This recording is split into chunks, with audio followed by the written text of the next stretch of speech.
সে আমার সন্ধ্যা প্রদীপ লিখেছেন নুসরাত সুলতানা সেজুতি। পর্ব ১৪। নাহিদ মেনে নিল, মাথাটাকে একদিকে নেড়ে ভদ্রের ন্যায় বিছানা ছাড়ল। তারপর তখনই তীব্রর ফোনে টুং করে মেসেজের টোন বাজে। স্ক্রিনে ভেসে উঠল অ্যাকাউন্টে টাকা ঢোকার খবর।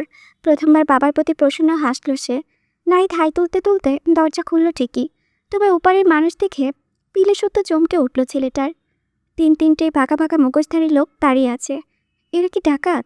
কিছু বুঝে ওঠার আগেই হুড়মুড় করে ঢুকে গেল ওরা। গায়ের ধাক্কায় নাহিদ ছিটকে যায় দূরে। চিৎকার করতে যাবে, পূর্বেই একজন ওর মুখ চেপে ধরল। অন্যজন পেছনে গিয়ে পিঠের সাথে মুচড়ে রাখলো হাত। আতঙ্কে অন্তরাত্মা শুকিয়ে গেল ছেলেটার। ঘেমে নিয়ে মুখখানা ছাদছেতে দেখালো। বাকিজন খুব মোটা গলায় বলল, তোর এত বড় সাহস আমাদের এলাকায় এসে মেয়েদের বিরক্ত করছিলি? নাহিদের চক্ষু চড়ক গাছ। শব্দ করে জোরে জোরে মাথা নাড়ল দুদিকে, কিন্তু কথা কানে নেয় না সে। বরং পকেট থেকে ছুরি বের করতেই নাহিদের রক্ত ছলকে ওঠে। তৃতীয়জন ছুরিতে হাত বোলাতে বোলাতে বলল, কাল বাড়ির সামনে একটা মেয়ের ওড়না ধরে টানছিলি না তুই? আজকে তোর গলা কাটবো তারা। সাথে গলার রোগে টান বসাতেই নাহিদের সব কিছু থেমে গেল। এই তো এক্ষুনি মারা যাবে ও। গল গল করে রক্ত বের হবে নিশ্চয়। ভীষণ ব্যথা করবে। নাহিদ মরার প্রস্তুতি নেওয়ার মাঝেই তার হাত মুখ ছেড়ে দিল ওরা। সরে এলো কাছ থেকে। তার চোখে মুখের কাহিল দশা দেখে হুহা করে হেসে উঠল জোরে। নাহিদ কিছু বুঝল না, বর্গে যাওয়া চোখ মেলে দেখছে সবাইকে। যুবক তিনজন টান দিয়ে মুখোশ খুলে ফেলল। অমনি মাথা চক্কর কাটল ওর। হকচকিয়ে বলল, তোরা? মাথার উপর চাটি মারল মিরাজ। গরু, সারা জীবন গরুই থেকে গেলি। গলা শুনেও তো মানুষ বোঝে, তাই না? নাহিদ ভয়ডর বলে ফ্যাল করে চেয়ে থাকল। এরা তিনজন এখানে এলো কি করে? হঠাৎ চোখ পড়ল একটু দূরে দাঁড়িয়ে আছে তীব্র। নাহিদ তুরন্ত ছুটে যায় ওর কাছে। হড়বড়িয়ে বলে, বিট্টু, বিট্টু দেখ, ওরা এসেছে। এত রাতে ওরা কি করে এলো এখানে? আমরা অনেকদিন আগে এসেছি রে সাকল। বিট্টু বহু আগেই জানতো, শুধু তোকে দেখা দিলাম আজ। বলতে বলতে তার কাঠটা চাপিয়ে নিল আরমান। নাহিদ কন্ট্রাস্ট রিঙ্কো তুলে বলল, তুই বলছিস? আগে হ্যাঁ। তা কেমন আছিস বল? নাহিদ উত্তর দিতে পারল না। ওর বুকখানা এখনো কাঁপছে। যদি সত্যিকারের টাকার তুলে হতো, ভাবতেই ধরফর করে ওর গলায় হাত দিল সে। ব্যাপারটায় ওরা হেসে উঠল আবার। মীরা ছুরিটা উঁচু করে দেখালো, আরেকটা প্লাস্টিকের ছুরি। ভয় তো খেয়ালও করিসনি। নাহিদ ঠোঁট উল্টে বলল, তোরা আমার সাথে এভাবে মজা নিতে পারলি? আমি যদি ভয়ে মরে যেতাম? দেখলি বিট্টু কেমন করলো? তুই কিছু বলবি না? তীব্র সত্যিই কিছু বলল না। শব্দহীন ফেরত এলো ঘরে। বিষয়টাতে অবাক হয় সবাই। মুশফিক জিজ্ঞেস করলো, কি হয়েছে রে ওর? নাহিদ কাঁধ উঁচাই, নীরবে বোঝায় সে জানে না। আরমান বলল, চল ভেতরে যাই। সবাই মিলে তীব্র ঘরে এলো। লম্বা দেহটা নিয়ে প্রায় শটান হয়ে শুয়েছে ও। চোখের ওপর আবার সেই আড়াআড়ি হাত। মিরাজ হা করতে গেলে মুশফিক মানা করলো ফিসফিস করে কানের কাছে। মনে হয় ওর মেজাজ ভালো না। এ বাবা, তাহলে এখন? ওর জন্যই তো এলাম, আড্ডা দেবো, মজা করব, আরও কি না কি। আরমান তখন চারপাশটা দেখছিল।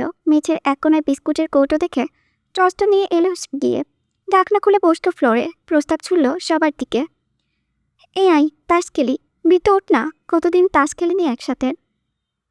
তীব্র ঘাড় ঘুরিয়ে তাকালো। ভীষণ শান্ত সেই চাহনি। অমনি হুটোপুটো করে গোল হয়ে বসলো সবাই। ভাবলো এক্ষুনি তীব্র উঠে এসে সামিল হবে খেলায়। কিন্তু সময় গেলেও এমন কিছুই হলো না। মিরাজ অধৈর্য হয়ে ডাকলো, কিরে বিট্টু আয়। ছেলেটার নিষ্প্রভ জবাব, তোরা খেল, ভালো লাগছে না আমার। আরে তুই খেয়াল না রে।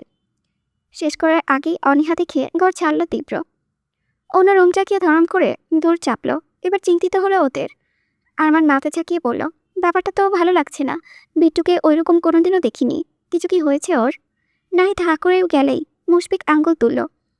খালি বল যে জানি না। শালা এক ঘর থেকেও আর ওর খোঁজ রাখিস না? কেমন বন্ধু তুই? ও মুখ কালো করে বলল, আমি কি করব? বিট্টু তো তার ভীত মেয়ের কিছু কথা শোনার পর থেকেই আমার জিম মেরে আছে। মিরাজ লাফিয়ে উঠে বলল, কি বলেছ ওই মেয়ে?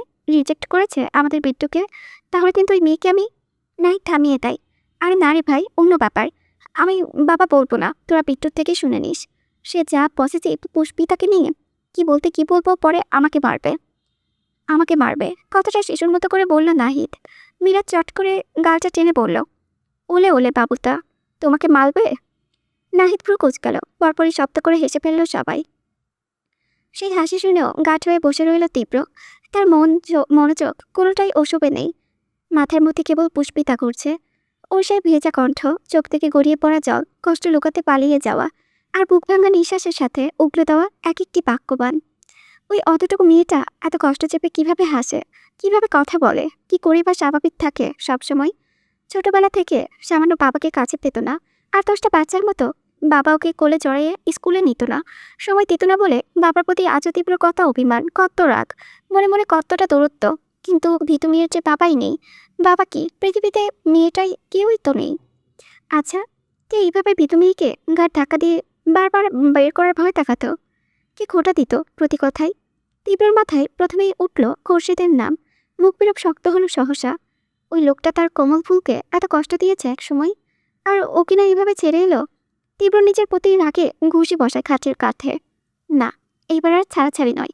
লোকটাকে একটা চরম শিক্ষা না দিলে শান্তি হবে না ওর। যে হাত দিয়ে ভীত মেয়েকে ঘাট ধাক্কা দিতে চাইতো, এবার সেই হাত ভেঙে গলায় ঝুলিয়ে দেবে তীব্র। ঘড়িতে 8টা বাজতে চলল। তীব্র প্রতিদিন 9টা নাগাদ কলেজের জন্য বের হলেও আজ বেরিয়ে গেল তখনই। সে সময় ঘুমে বিপুল হলো নাহিদ। সাথে রুমের চারিপাশে ছড়িয়ে ছিটিয়ে ঘুমিয়ে আছে মিরাজ, আরমান আর মুশফিক। সকালে সবকিছু যখন খুব শান্ত, ঠিক সেই সময় গেটের কাছে হাজির হলেন জামশেদ। গাড়ির দেহরক্ষী কিছু নিয়ে নয়, বরং একজন সাধারণ মানুষের মতো সিএনজি থেকে নামলেন তিনি। ভাড়া না দিয়ে বললেন, এখানেই থাকো, আমি 8 ঘন্টার মাথায় ফিরব। উত্তরে ঘাড় নাড়লেন চালক। এত বড় মন্ত্রী তার সিএনজি চড়ে সদূরে ঢাকা থেকে এখানে এসেছে ভাবতেই উত্তেজনায় জানটা চলে পড়ল গলায়। জামশেদের পরনে সাদামাটা পাঞ্জাবি, হাতটা গুটিয়ে চারিপাশে চাইলেন। বাড়ির পরিবেশ একেবারে যাচ্ছে তাই। এমন জায়গায় তীব্র থাকে ভাবতেই নাক সিটকে মাথা নাড়ল দুপাশে। দুটো বিল্ডিংয়ের পরে বিল্ডিংয়ের কাজ চলছে।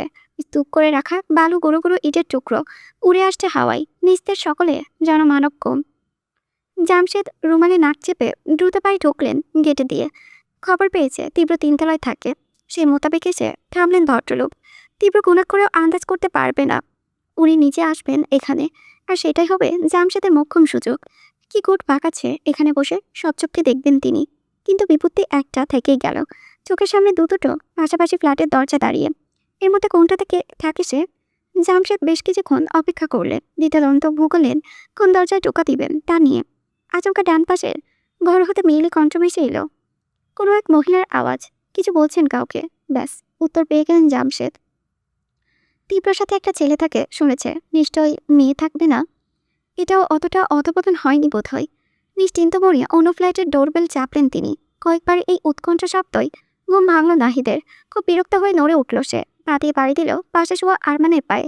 চোখ ভরতে ঘুম নিয়ে বলল, জানা দরজাটা খুলে দিয়ে আয়। গভীর তন্দ্রায় বিঘ্ন পেয়ে রেখে যায় সে। খ্যাক করে বলে, এ বাসে কি আমি থাকি? তোর বাসা তুই যা। অবলা ছেলেটা নিরুপায় নাই বিছানা ছাড়ল। হাই তুলতে তুলতে দরজা খুলতে গিয়ে প্রকাণ্ড ধাক্কায় মুখ থুবড়ে পড়ল অমনি।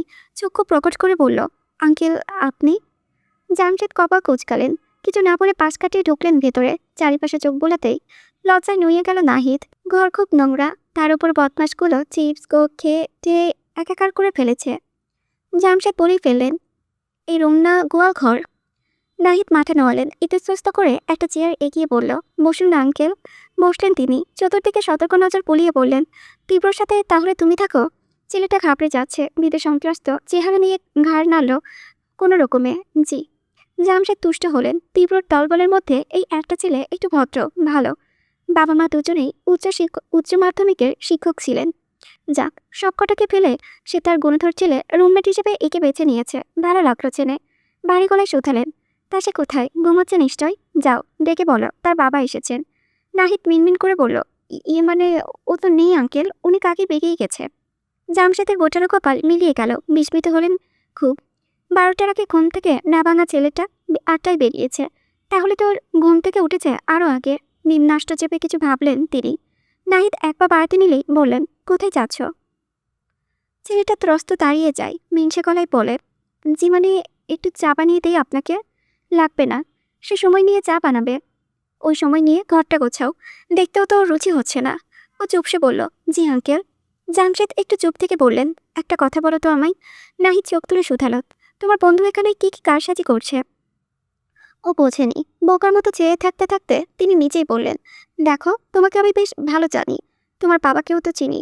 বাটার কত মানগণ্য শিক্ষক তিনি। তার শিক্ষকের ছেলে হয়ে তুমি নিশ্চয়ই চাইবে না তীব্র ভুল পথে যাক। ও কি এখানে আসলে চাকরি বাকরি করছে, নাকি বাট্টার মতোই কোনো চাল চলছে? হঠাৎ করে এত জায়গা থাকতে গাজীপুরে কেন এলো? আর এখান থেকেই বা যেতে চাইছে না কেন? হুট করে মাস্তানি ছেড়ে ভালো হয়ে যাওয়ার কারণটাই বা কি? সত্যি করে বলো। জামশেদ যেন জিজ্ঞেস করছেন না, ধমকাচ্ছেন। নাহিদ ঢোক গিলল। তীব্র চাকরি করছে, এটা তো সত্যি, কিন্তু তার আসল উদ্দেশ্য যে পুষ্পিতাকে পটানো, আর এটাও মরে গেলেও বলবে না। মুখে কুরুপ আরতি দেখে সন্দেহ কারো হয় জামশেদের। উঠে এসে কাছে দাঁড়ালেন নাহিদের, কাঁধে হাত রেখে বললেন, শোনো, তুমি নিঃসংকোচে আমায় জানাতে পারো তীব্র কি সত্যিই বদলিয়েছে, নাকি এর মাঝে অন্য কোনো উদ্দেশ্য রয়েছে ওর? নাহিদ বিলম্বহীন মাথা ঝাঁকালো, পূর্ত চিত্তে বলল, জি আঙ্কেল। বললে বিশ্বাস করবেন না, মৃত্যুর মাঝে কি মারাত্মক চেঞ্জ এসেছে এখন।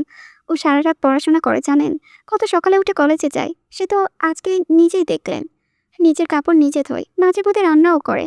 এখন আর কারোর সাথে বাজে ব্যবহার করে না। আগে যেভাবে মেয়েদের সাথেও তুই তোকারি করতো, এখন তো আপনি ছাড়া কথাই বলে না। আপনি সামনাসামনি না দেখলে ভাবতেই পারবেন না, সেই বিট্টু মাস্তান এখন ভদ্রশব্দ লেকচারার তীব্র হয়ে গেছে। কথা শেষে হাসল সে। জামশেদ সবটা মন দিয়ে শুনলেন। হাস্যহীন বললেন, আমি আসলে ভাবতে পারছি না। দেখো, আমি চাইলে তোমার বন্ধুর পেছনে লোক লাগিয়ে সব খবর 2 মিনিটে আঙ্গুলের ডগায় নিতে পারতাম, কিন্তু কাউকে ভরসা না করে নিজের চোখে দেখতে যাচাই করতে এসেছি। তা হঠাৎ করে এই চেঞ্জের কারণটা কি? নাহিদ জিভে ঠোঁট পেঁচায়, থেমে থেমে মিথ্যা বলে, আসলে আমিও জানি না আঙ্কেল। তীব্রকে তো চেনেনি, ওর মনে কি চলে আমাদের তাই স্পষ্ট তো কিছুই বলেই না। তবে যতদূর জানি ওর মাস্তানি করতে একঘেয়ে লাগছিল। আবার আমি আন্টি দুজনেই তো অনেকদিন ধরে বোঝাচ্ছিলাম এসব ছেড়ে দিতে। সব মিলিয়েই হয়তো ওর মধ্যে বদল এসেছে। জামশেদের দিগ্গজ চাওনি তাও পাল্টায় না, কেন যেন মনে হলো ছেলেটা সব সত্যি বলেনি, নির্ঘাত লুকাচ্ছে কিছু। চোখে মুখের উসকুসে ভাব দেখে তো এমনটাই মনে হচ্ছে। না, এই ছেলের সাথে কথা বলে সময় নষ্ট করা ঠিক হবে না। একে নিশ্চয়ই তীব্র বলে শিখিয়ে রেখেছে। একই সাথে থেকে গাঢ় বন্ধুত্ব যখন মুখ যে খুলবে না জানা কথা। জামশেদ হাত করে দেখলেন একবার, বললেন, ঠিক আছে কাকু তুমি। সে কি এভাবে খালি মুখে চলে যাবেন? এক কাপ চা অন্তত খাবেন না? না। নীরের জবাব দিল, যেতে পা বাড়ালেন জামশেদ, আবার ফিরে এলেন। ও হ্যাঁ, আমি যে এখানে এসেছি তীব্রকে বলতে হবে না। নাহিদ মাথা নাড়ল। ঘরের বাহিরে এলেন তিনি। জুতো পরা অব্দি ছেলেটা দাঁড়িয়ে রইল দূর আগলে। কি হলো, দরজা আটকাও? জি। তৎপর নাহিদ দরজা আটকালেও ওই পাশের ফ্ল্যাটের দর খুলে গেল। হন্তদন্ত পায়ে বেরিয়ে এলো পুষ্পিতা। জামশেদ চোখ তুলে চাইলেন। মেয়েটা ব্যস্ত ভঙ্গিতে হাত ঘুরে দেখছে। 9:30 ক্রস করেছে প্রায়। স্যার তো 9টায় যান। ইস, বড় দেরি হয়ে গেল। তনুজার ওই 14ই ফেব্রুয়ারির চক্করে তার সারা রাত ঘুম হয়নি। ভোর ভোর কখন ঘুমালো আর সে টেরই পায়নি কিছু। সজাগ হয়ে দেখল 9টা বাজে। এত তাড়াহুড়ো করে কি ক্লাসে যাওয়া যায়? পুষ্পিতা জামশেদকে দেখেও তেমন দেখেনি। তীব্র বাসায় নিয়ে এসে জানে স্যার কখনো দেরি করেন না, তাই জোরালো পায়ে সিঁড়ি পেয়ে নেমে গেল মেয়েটা। কিন্তু মনে খটকা লাগলো জামশেদের। এক নাগারে পুষ্পিতা চলে যাওয়া দেখলেন তিনি। এত সুন্দর মেয়ে ব্যাচেলার ছেলেদের পাশাপাশি থাকে। তার ছেলের রেকর্ড তো বাধাই করা। বারটায় দলবল নিয়ে কি সাংঘাতিকভাবে মেয়েদের বিরক্ত করতে বেড়াতো। বাড়তি কার্যকলাপগুলো তো বাদই থাকলো, প্রায় নতুন নতুন ক্ষতিপূরণ দিতে হতো ওনাকে। সেখানে এই মেয়ে। জামশেদের কেন যেন সন্দেহ হয়। নুহাতের দরজাটা তখনও খোলা। কি মনে করে সেদিকটাই এগোলেন তিনি। মাথা নামিয়ে ভেতরে উকি দেওয়ার চেষ্টা করতে সামনে পড়ল নুহা। মেয়েটা বের হচ্ছিল তখনই দুজনেই মুখোমুখি থামকালো। জামশেদ থতমত খেলেন। এভাবে মেয়েদের ঘরে উকি দেওয়া একেবারেই নিন্দনীয় কাজ। ব্যাপারটা ওনার ইমেজের সাথেও যায় না। সাফাই দিতে বললেন, সরি, আসলে আমি দেখছিলাম এই বাড়িতে কে কে থাকে, কিছু মনে করো না। নুহা সারা এলো না। কথাবার্তা ছাড়াই একরকম হা করে রইল। জামশেদ খুব মুশকিলে পড়লেন এবার। সঠিক উত্তর ভেবে পেলেন না। কেন যে দেখতে এলেন, কি দরকার ছিল এত তদন্তের? কি ভেবে বসে এখন নিজেই বললেন, আসলে আমার ছেলে এই পাশের ফ্ল্যাটে থাকে তো, তাই দেখছিলাম ওর পাশাপাশি কারা থাকে আর কি। নুহার কানে ওসব গেল কিনা কে জানে। খুব আশ্চর্য হয়ে বলল, আপনি স্বরাষ্ট্রমন্ত্রী জামশেদ তালুকদার না? ভদ্রলোক কিছুটা স্বস্তি পেলেন এবার। যাক, ওনাকে চেনে মেয়েটা, ভুল বোঝা কথা নয়। মৃদু হেসে বললেন, হ্যাঁ। নোয়া ফের কিছু বলতেই যাচ্ছিল, থেমে গেল হঠাৎ। সতর্ক চক্ষু তাক করে বলল, আপনার ছেলে এই পাশের ফ্ল্যাটে থাকে মানে? এখানে তো তীব্র। এতটুকু ভদ্রলোকের কথা টেনে বলেন, হ্যাঁ, তীব্রই আমার ছেলে। নোয়া হোঁচট খায়, প্রখর বিভ্রান্তিতে লুটিয়ে পড়ে। সব কেমন এলোমেলোভাবে মাথার ওপর দিয়ে যাচ্ছে। ধরপড় করে বলল, কি বলছেন? আমি যে শুনেছি আপনার ছেলের নাম বিট্টু। জামশেদ নির্দ্বিধায় বলে দিলেন, তীব্র ডাকনামই তো বিট্টু। গৌরীতে 11টা বেশ, এখনো কলেজে পৌঁছায়নি তীব্র। যথারীতি তার ক্লাসের সময় প্রথম 2টা পিরিয়ডেই থাকে। ছেলেটার চমৎকার বচনভঙ্গি আর অনবদ্য উপস্থাপনের কারণে শিক্ষার্থীরা মুখিয়ে রয় ক্লাস করার জন্য। সাথে দর্শনে এগিয়ে থাকা ফার্স্ট ক্লাস চেহারা তার। এই তালিকায় বরাবরের মতো এগিয়ে আছে। মেয়েরা তীব্র কথা কথা বলা, ফর্সা শক্ত হাত দিয়ে সাদা বোর্ডে লেখালেখি করা, কিংবা বাইসেপস ফুলে থাকা বাহু তুলে মাঝের মধ্যে আঙ্গুল বুলানো সোনালি চুল, এই সবকিছু যেন মুগ্ধতায় বিন্যস্ত হওয়ার ব্যাপার। এমন দেখতে শুনতে চোখ ধাঁধানো পুরুষ কি আর গোটা কাছে পড়ে আছে? অথচ আজ এতটা সময় শেষেও তীব্র দেখা পাওয়া যায়নি। সবার প্রচণ্ড মন খারাপ এই নিয়ে। ততোধিক বেশি আহত হলো পুষ্পিতা। সারা ক্লাসে শুকনো চেহারায় বেঞ্চে বসে থাকে মেয়েটা। তনুজার উসখুস দেখে ক্ষণে ক্ষণে আকাশ ছুঁয়েই শেষ হবে। কেন যেন তীব্র প্রেমে পড়তে গেল। এখন এই তনুজা স্যারের জন্য ছটফট করছে, একটুকুও সহ্য হচ্ছে না ওর। এর মধ্যে ক্লাসে দপ্তরে ঢুকলেন। খোঁজ গল্পে মেতে থাকা সবার উদ্দেশ্যে ঘোষণা দিলেন, এই শোনো, কেউ যেও না, তীব্র স্যার ওনার ক্লাস ছুটি হওয়ার আগে নেবেন। যেমন ব্যস্ত পায়ে এসেছিলেন অমন ভাবেই আবার বেরিয়ে গেলেন তিনি। কিন্তু হইচই বেঁধে গেল ছেলে মেয়েদের মাঝে। তীব্রর ক্লাস মানেই বইয়ের কঠিন পাতাও চোখের সামনে স্বচ্ছ জলের মতো। হা, অভাগাগুলো কি আর জানে বিধান এই স্যারের ভেতরের রহস্য? রাতভর বই কি লিখে ক্লাসরুমে উগড়ে দেওয়ার ঘটনা জানে না। জানলে কি করতো? বয়কটের ডাক দিয়ে শহরে মাতাতো নিশ্চয়। সবাই স্রোত থই থয়ে নদীর মতো খুশি। আনন্দ তাদের জীবের ডগায়। কিন্তু পুষ্পিতার ওই খুশি আর ফেরত আসেনি। তনুজার হাসি হাসি মুখখানা দেখে চুপসে বসেছে অদল। তাতে এক কৌটা ঘি ঢালতে মেয়েটা লাফিয়ে উঠল ফুর্তিতে। হৈ হৈ করে বলল, উফ, ফাইনালি স্যার আসছে। আমি তো ভাবলাম আজ আমার প্রপোজ করাই হবে না। নীরস পুষ্পিতার নয়ন দুটো চকচক করে উঠল অমনি। ধরপড় করে বলল, আজ প্রপোজ মানে? তনুজার ঠোঁট রাঙা ঠোঁটে লাজুক হাসি ফিরল। মাথা নুয়ে মুচকি হেসে বলল, কণ্ঠ চেপে বলল, আমি আজ স্যারকে আমার মনের কথা জানিয়ে দেব। স্থান কাল বলে আর্তনাদ করল পুষ্পিতা। কি? তার চিৎকারে দূর দূরান্ত পর্যন্ত পৌঁছে যায়। সামনের বেঞ্চ হতে সবাই উৎসুক ফিরে যায় সেদিকে। তনুজা থতমত খেল, হাসার চেষ্টা করে বলল, sorry guys, you guys carry on. সবকিছু আবার আগের মতো। তটস্থ চাহনিগুলো ফেরত গেল জায়গায়। তনুজা ফিসফিস করে বলল, আরে পুষ্পিতা, কি করছো? সবাই শুনে ফেলবে না? আচ্ছা বুঝেছি, বেশি এক্সাইটেড হয়ে গেছিলে। শোনো, আমি না আসার সময় দুটো গোলাপ কিনে এনেছি, বুঝলে? ব্যাগেই আছে, দেখবে। পুষ্পিতা হ্যাঁ না বলল না। ওর মাথাটা প্রবল বেগে ঘুরছে। কণ্ঠে উদ্বেগ ঠেলে বলল, কিন্তু তনুজা আজ স্যারকে প্রপোজ করবে কেন? তুমি তো বলেছিলে পরশুর কথা। তনুজা ফুল বের করতেই যাচ্ছিল। থেমে অবাক চোখে চাইলে ওর দিকে। ওমা, এই কথাটা তোমার মনে আছে? আশ্চর্যের ব্যাপার। মেয়েটা মিয়ে এলো না, মতো খেলো না, বরং দ্বিগুণ উদ্বেগ নিয়ে বলল, ওসব ছাড়ো, আগে বলো, সত্যি আজ প্রপোজ করবে স্যারকে? তনুজার বিস্ময় ভাব ক্ষয়ে পড়ে। মুখখানা উজ্জ্বল দেখায় খুব লাজুক কণ্ঠে বলল, হ্যাঁ। মাথায় বাজ পড়ল পুষ্পিতার। নরম স্বরের চেহারায় হুট করে চেঁচিয়ে বলল, কি? কেন? তনুজা ফের ভরকে গেল, চোখ ঝাপটে ফিসফিস করে, আরে আস্তে, বারবার এমন করছো কেন? সবাই শুনলে কি ভাববে? কে কি ভাববে তা নিয়ে পুষ্পিতার ভাবান্তর নেই। বাসি লুচির মতো নিথিয়ে আসছে মন। তনুজা নিজেই বলল, আসলে আগামী 2 দিন আমি কলেজে আসবো না। আমার মামাতো ভাইয়ের বিয়ে, বুঝলে? সিলেট যাব সবাই মিলে। তাই ভাবলাম শুভ কাজটা আগেই সেরে রাখি। আর তাছাড়া ইদানিং স্যারের জন্য অন্য মেয়েগুলো কেমন হাবাতের মতো করছে দেখেছ? এই যে স্যার আসবে শুনে কি হাহা হিহি লাগিয়েছে। এটার জন্য আর রিস্ক নেব না। একবার স্যার অ্যাকসেপ্ট করুক, পটিয়ে পাঠিয়ে 2 মাসের মধ্যে বিয়ে করে ফেল। পুষ্পিতা থমকে রইল দুঃখে। বুক ছেড়ে ভাগের শ্বাস গিলে বসে থাকলো অর্ণব। তনুজার সাথে স্যারের বিয়ে, ওর তীব্র স্যারের। স্যার অ্যাকসেপ্ট করবেন ওকে? তরুণীর মিক্রনয়ন ঝলসে যেতে চায় হৃদয় দহনে। উচ্ছ্বাস পরে চোখে ওঠার ইচ্ছা বড্ড দেখায়। কিন্তু পুষ্পিতা কাটল না। বুকের তোলপাড় কিছু যুক্তির ভিড়ে চাপা দিয়ে রাখলো। ব্যগ্রচিত্তে মনকে বোঝালো, তনুজা তো স্যারকে সেই প্রথম থেকেই ভালোবাসে। আমি ওদের মাঝখানে এসে উড়ে এসে পাতার মতো তৃতীয় ব্যক্তি। শুধু শুধু কষ্ট পাচ্ছিস কেন পুষ্পিতা? কি লাভ এতে? তোর মতো অনাথ আশ্রয়হীন মেয়েকে কি আর স্যারের মতো অত বড় মাপের মানুষ কোনোদিনও জীবনে চড়াবে? কিন্তু কথার যুক্তি মন শোনে না। তারা ফুস করে উঠে প্রতিবাদে, চিৎকার করে বিরতি দেয়। তীব্র কাছে আসার এক একটি দৃশ্য মনে করিয়ে বুকে জ্বালিয়ে দেয় অনলে। পুষ্পিতা না চাইতেও চোখের কোণে উপচে এলো জলরাশি। মূর্তি কঠোর হতে একটা দীর্ঘকোণা গালে লুটিয়ে পড়ার আয়োজন করেছিল খুব। সে সময় ক্লাসে ঢুকে তীব্র সহসা তীরস্থ বেগে দাঁড়িয়ে যায় সবাই। তনুজার পর পুষ্পিতাও উঠে দাঁড়ালো। তবে মনে হলো একটা নিথর দেহ টেনে হিচড়ে সোজা করেছে কেউ। এমন মর্মাহত মেয়েটিকে তীব্র একবার ফিরেও দেখেনি। শক্ত গলায় ভারী আওয়াজ তুলল, সিট ডাউন। এখন ফেব্রুয়ারি মাস। দীর্ঘদিনের শীতের দাপাদাপির পর এখনো হুড়হুড়ে রোদ ওঠার পালা। সারাদিনের মতো প্রখর দুপুরও মিষ্টি হবে। নৈসর্গিক প্রশান্তি নেমে আসবে হৃদয় মননে। কিন্তু বর্ষা করে থম মেরে থাকা তরুণীর মন মেজাজ জমে রইল শুভ্রকায় এক হিমালয়ের মতন। শৃঙ্খের কোল ছুঁয়ে তখনই ধপসে পড়বে তুষার। নোহার চোখ বেয়ে টলটলে জল গলার খাঁজ পেয়ে নামলো।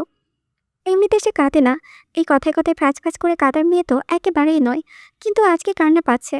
একটা গোটা আকাশ ভেঙে মাথায় পড়ার মতো কান্না, সাথে রাক্ষবের অদম্য কিছু পোকা কিলবিলিয়ে ছুটে যাচ্ছে শরীরে। পুরো পৃথিবী গড়িয়ে ফেলার রাগ হচ্ছে নোহার। তবুও যদি শাস্তি হতো একটু। আচমকা ভীষণ জোরে কেঁদে ফেলল নোহা। হুতাশ করে প্রলাপ করলো, এত বড় বোন তুই কি করে করলি নোহা?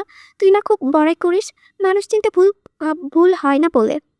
কোথায় গেল সেই পড়াই? দিনের পর দিন একটা মাস্তান শিক্ষক সেজে তোর সরল বন্ধুকে ঠকিয়ে গেল, আর তুইও বুঝতেও পারলি না। উল্টে তার হয়ে প্রশংসা করতে করতে ওর মনে প্রেম উস্কে দিলি। এখন কি হবে পুষ্পিতা যখন জানবে তার আজকের এই পরিস্থিতির জন্য দায়ী সেই গুণাই ওই স্যার, যাকে সত্য মেয়েটা ভালোবাসতে শুরু করেছে। তাকে নিয়ে ওসব ও মানবে কি করে?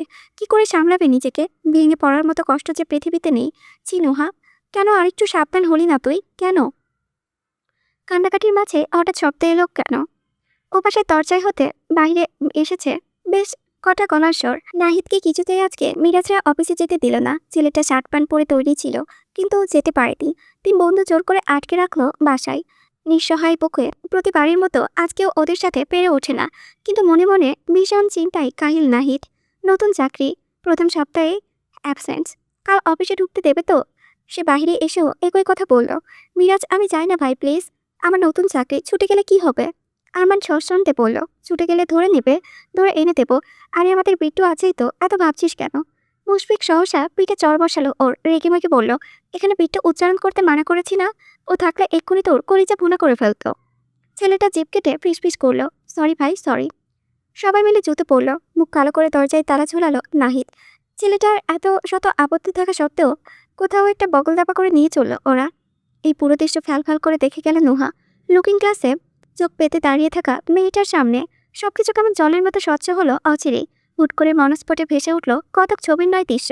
সেই উত্তরায় ওভারব্রিজের নিচে গাড়িতে বসে বসে একটা ছেলে তার উদ্দেশ্যে বাজে গান গেয়েছিল। হ্যাঁ, ওই ছেলেটাও তো ছিল ওখানে। এরা সবাই ছিল। আর নাহিদ, এই তো মানা করেছিল বন্ধুদের। এই জন্যই তবে ওকে শুরু থেকে এত চেনা চেনা লাগছিল নোহার। এরা সবাই তবে ওই পিট্টু মাস্তানের বন্ধু? এরাই ওর সাথে মিলে গুন্ডামি করে বেড়াতো? আর নাহিদ, সেও তাহলে ভালো মানুষের ভান করেছে এতদিন? এই যে এত বোকা অবুঝ সেজে থাকতো, এত সবকিছুই কি শুধু কিছু নাটক? এত নিখুঁত অভিনয় কেউ করতে পারে? পুষ্পিতার সাথে কি আমি নিজেও ঠকে যাইনি? নিজেকে প্রশ্ন করলো নোহা। উত্তর আসে না, তবে বুকের কোথাও চিনচিনে ব্যথা হয়।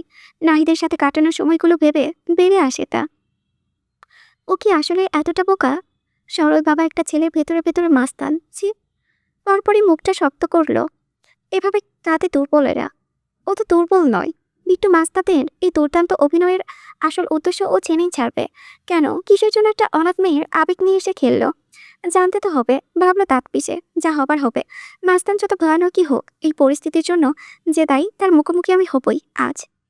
ক্লাস শেষে হতেই রকেটের বেগে বেরিয়ে গেছে তীব্র। অন্ধকারে চোখ মুখ দিয়ে চেয়ে থাকা এক রূপসীকে খেয়াল অব্দি করেনি। ঠিক তারপরেই ছুটি ঘন্টা বাজলো। হুড়মুড় করে একে একে বেরিয়ে গেল সবাই। পুষ্পিতা নিষ্পপ চিত্তে উঠে দাঁড়ায়। এখন ক্লাসে না থেকে যদি একা থাকতো, ঠিকই বুক ভাসাতো কেঁদে। এই যে কণ্ঠনালীতে কুণ্ডলির মতো কিছু একটা ঘুরছে, এটাকে কি বলে? সাথে অলিন্দগুলোই শুরু হয়েছে যে দমবন্ধ ব্যথা। এই ব্যথা পুষ্পিতা কাকে দেখাবে? চোখের কোণে সত্য চোপা জল। এইটা কি করবে? কি করে লুকোবে? এতটা ভারী তো বুকে পাথর রাখলেও লাগে না। আকাশের গায়ে যখন কালো মেঘ ঘোরে, পশলা ধরা বৃষ্টি না নামা অব্দি শান্তি আসে না। পুষ্পিতারও তেমন কাটা প্রয়োজন। জীবনে প্রথম ভালোবাসা না পেলে কতটা কাটতে হয়, কতদিনই বা কাটতে হয়, হয়তো সারা জীবন। পুষ্পিতার চিবুক গলায় ঠেকিয়ে কাজ ছাড়তে যাচ্ছিল। হুট করে কোনোই টেনে ধরল তনুজা। থামালো ছোট্ট ঢোকিলে ফিরে পেছনে। কোথায় যাচ্ছ? বাসায়। পুষ্পিতার মিহি উত্তর, একটু দেরি করে গেলে হতো না? সে কিছু বলল না। তনুজা নিজে নিজেই বলল, আসলে স্যারকে এখন বলবো তো, কথাটা নার্ভাস লাগছে খুব। তুমি থাকলে ভালো হতো। আমিও তো তোমায় ছাড়া তেমন কারোর সাথে মিশি না। জীবনে প্রথম ভয়ানক রাগ হলো পুষ্পিতার। মাথার চূড়ে কেরোসিন ঢেলে আগুন ধরানোর মতো রাগ। তোর প্রপোজ করতে হয়, তুই কর না ভাই। মরতে আমাকে যেতে কেন হবে? যাকে ভালোবাসিস তাকে অন্য মেয়ের প্রেমের প্রস্তাব দেবে, এটা আমি তামাশা দেখবো দাঁড়িয়ে? এটা কত যন্ত্রণার কেউ জানে? এই কষ্ট, এই বুক ব্যথা খালুজানের অপমানের থেকেও ধারালো। মিথিলার উঠতে বসতে কথা শোনানোর থেকেও মন মানসিক। চারিপাশের মানুষের চরিত্র নিয়ে কথা বলার চেয়েও জঘন্য।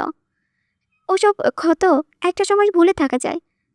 কোনো সুখের মিলন দিয়ে প্রলেপ আঁকা যায় ওপরে, কিন্তু নিজের ভালোবাসাকে অন্যের হাতে দেখা চাওয়া কখনো ওই মর্মপীড়ার কোনো বিশ্লেষণ নেই। থাকলে কবে উপশম আসতো দুনিয়াতে। এত এত মন ভাঙা মানুষ কি আর বালিশ পেঁচাতো কেঁদে? না, এসব হজম করার সাহস পুষ্পিতার নেই।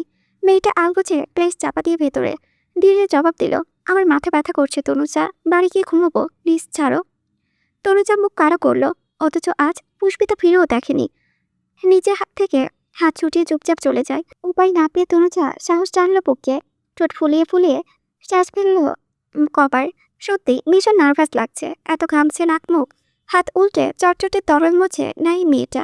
ব্যাগ থেকে টকটকে লাল গোলাপ দুটো তুলে নেয় মুঠোয়, তাতে ব্যাগ ঝুলিয়ে পিঠের সাথে ফুল লুকিয়ে বেড়াই আসে। তারপর গুটিসুটি পায়ে গিয়ে দাঁড়ায় তীব্রর অফিস রুমের সামনে। সে পুরুষ ব্যস্ত তখন, কি সব একগাদা ফাইল গোছাচ্ছিল। পুরোটা সময় তনুজা আবিষ্ট মোহে দেখে যায় ওকে, মন প্রাণ দিয়ে চায় এই সপুরুষ এখন তো মানুষ হোক তার জীবনে, তবে আর কিছু যাওয়ার থাকবে না, কিছু না। তীব্র ফাইল রেখে গাড়ি চাপে পড়ল পকেটে। ফোনে হাতে নিতেই তনুজা মৃদু কণ্ঠে বলল, আসবো স্যার। কোণে চোখ তুলে চাইল সে, চশমার ফাঁকতে বিলাতি নয়ন সোজাসুজি ঠিকরে পড়েছে। তনুজা কুটিয়ে এলো একটু। তীব্র শুভ্রমুখে হাসি বিলীন, চোখ নামালো এবার, বলল ছোট করে, আসুন। তনুজা ভেতরে যায়। এই দৃশ্য পুষ্পিতার বুকের পাঁচর সহ টনটন করে উঠল। এতক্ষণে চেপে রাখা জল ছুটে বেরিয়ে আসছে গতিতে, গলাকাল সব ভিজে যাচ্ছে। অচল পা টেনে টুনে রিক্সাটিকে উঁচু পড়ল সে। তখন সন্ধ্যা। অবসন্ন পায়ে বাড়ি ফিরল তীব্র। যেমন সকালে সকাল বেরিয়ে গিয়েছিল, পৌঁছাতে তেমনই দেরি। দরজায় তালা ঝুলছিল, নাহিদ এখনো ফেরেনি। তীব্র পকেট থেকে চাবি বের করে খোলার সময় একবার কাট করে দেখে নেয় পুষ্পিতাদের ফ্ল্যাটের দিকে। ওদের দরজা হাঁ করে খোলা। 2 মিনিট আগেই পুষ্পিতা ছাদে গিয়েছে কাপড় তুলতে। তীব্র সেসব জানে না। উৎসুক নয়নজোড়া মিচিমিচি খুঁজে বেড়ালো প্রিয় সেই মুখ। মৃত মেয়েটার সাথে আজ সারাদিন দেখা হয়নি। ক্লাসেও ইচ্ছে করে হদিশ করেনি তীব্র, অথচ এখন একটুখানি দেখার জন্য বক্ষভাগে উচ্চাটন হচ্ছে ভীষণ। মেয়েটা তো ছুটির পরেও তো কেটেই ছিল না। মাঝখান থেকে একটা উটকো ঝামেলার জন্য তারই বের হতে দেরি হয়েছিল। অবশ্য তাতে খারাপ কিছু হয়নি। পুষ্পিতার সাথে থাকলে ফ্ল্যাটের কাজটা এত আরামসে করতো কি করে তীব্র? তীব্র দরজা লক ঘোরালো। ঘরে গিয়ে আগে ফ্রেশ হোক, তারপর ঠান্ডা মাথায় মেয়েটাকে কাছে টাকার একটা অজুহাত খোঁজা যাবে। মস্তিষ্ক যখন সেই চিন্তায় ব্যস্ত, সহসা পাশ হতে ডেকে উঠল কেউ একজন, বিট্টু। তীব্র তাকায়নি, বেখেয়ালি জবাব দেয়, হুম। পরপরই চমকে উঠল সে, তড়াক করে লাফিয়ে ওঠে দৃষ্টি। চকিতে ফিরে যাই পেছনে।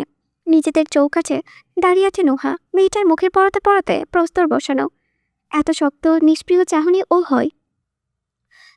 তীব্র স্তব্ধ হয়ে গেল ওকে দেখে। হকচাকারা ছাপ পড়ল চেহারায়। নোহা এগিয়ে আসে, কণ্ঠে শ্লেষ উপচে পড়ছে যেন। কি ঠিক নামে ডেকেছি তো, নাকি কিছু ভুল বললাম? বিট্টু? না না, বিট্টু মাস্তান। কোনটা ডাকলে ভালো হবে বলুন তো? তীব্রর মাথা ফাঁকা হয়ে যাচ্ছে, স্তম্ভের নীল ছবলে ঢোক ইচ্ছে শুধু। বাঁ হাতের তুলে কপালের ঘাম মুছল। কথা বলতে গিয়ে জড়িয়ে এলো চিৎ। কি করে জানলে? নোহা বেচুপ করে হাসলো। যাক, অস্বীকার করেননি দেখে ভালো লাগলো। তারপরে চিবুক কঠিন করে বলল, আমি অনেক ঠক প্রতারকের গল্প শুনেছি, কিন্তু চোখে দেখলাম প্রথমবার। এত নিখুঁত অভিনয়, আপনাকে তো অ্যাওয়ার্ড দিলেও কম হয়ে যাবে। আচ্ছা, লজ্জা করে না আপনার? পরিচয় লুকিয়ে একটা মেয়ের সাথে দিনের পর দিন নাটক করতে বিবেকে বাঁধলও না। এই সবে আপনাকে ভালোবাসতে শুরু করেছিল পুষ্পিতা, আর আপনি? তীব্র কিছু বলতে চাই, হাত চুচিয়ে পা ছাড়ল নোহা। ক্ষুদ্রতাই একাকার হয়ে পড়ল। আপনার কোনো সাফাই শুনতে আমি চাই না, শুধু বলতে এসেছিলাম আপনার সমস্ত খেলা শেষ বিট্টু মাস্তান। এই ভালো সভ্য মানুষটার যে মুখোশটা আপনি পরে আছেন এখন, পুষ্পিতার সামনে আজকেই খুলে দেবো। আর কথা শেষ হয় না, আচমকা তীব্র ঝড়ের বেগে ওর মুখ চেপে ধরল। কলেজে শুদ্ধ ছলকে উঠল নোহার। কোনো কিছু বোঝার আগেই তীব্র হিড় করে টেনে ওকে ঢুকে নিল ঘরে। শক্ত পায়ে এক লাথিতে দূর আটকে গেল আবার। বয়ে আতঙ্কে গলা শুকিয়ে আসে নোহার। শরীরের সবকিছু অবশ হয়ে এলো ধাপে। এই তো এখানেই তার জীবনে সবকিছু শেষ। মোজাইকের সিঁড়িগুলোর যেন অমাবস্যায় নামছে। সদ্য সন্ধ্যার সবটুকু দাপট এখানেই। এক কাটা কাপড় কোনো রকমে বাহুতে আগলে সুইচ টিপল পুষ্পিতা। অমনি ঝকঝকে আলোয় ভরে গেল সিঁড়িঘর। পুষ্পিতা ঘরে ঢুকতে গিয়েও থামে, আর চোখে ঘুরে যায় তীব্রতার ফ্ল্যাটে। গ্রুপ আঁকায় সহসা।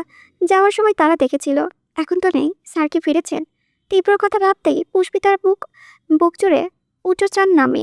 সবকিছু আগের মতো আগ বেগে ফোপাতে আসতে চায়, কিন্তু আজকে ওদের নদীর মতো বইতে সে দিল না, বরং ক্লেশের সঙ্গে সেই যন্ত্রণাটুকু নিজে গিলে নিল সগ্রাহে।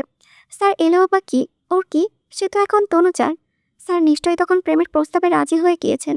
অবশ্য হওয়ারই কথা, তনুজা ভালো করে মেয়ে, দেখতেও ভালো, কত প্রফুল্ল, চটপটে। ওর মতো সারাদিন ভয় টরে নেতিয়ে থাকে না। ওর মতো এক পা ফেলতেও 10 বার ভাবে না। পুষ্পিতে ঢুকলে দীর্ঘশ্বাস ফেলল, ঘরে ঢুকলো, নজরের সাথে মন ফেরানোর প্রয়াস নিয়ে। পারল কি, কে জানে। কিন্তু দৌড় চাপানোর সেই শব্দে পৌঁছে গেল তীব্র সোজা কানে। সহসা নুহার মুখ ছেড়ে সরে এলো ও। মেয়েটা এতক্ষণে প্রাণ ফিরে পেয়েছে। বুকে হাত দিয়ে রুদ্ধশ্বাসে ফেলল কবার। হাঁপানি রোগীর মতো দম আটকে বলল, আপনি এত পুরো কথা শেষ করার আগেই ফের মুখ চেপে ধরল তীব্র। ফুঁসে উঠল শিখার নাই, তুই সুবিধার মেয়ে না, তোকে এখানে রাখা যাবে না, আয়। তারপর আরেকবার টানতে টানতে নোয়াকে ভেতরে নিয়ে চলল তীব্র। মেয়েটা তখন স্তব্ধ প্রায়। সে ভয় জেগেছিল মনে, বিস্ময়ের দোলাচলে ছাপিয়ে গেল সব। তীব্রর মুখের 2 শব্দ লেলিহানের ন্যায় ঝাঁচিয়ে তুলল কান।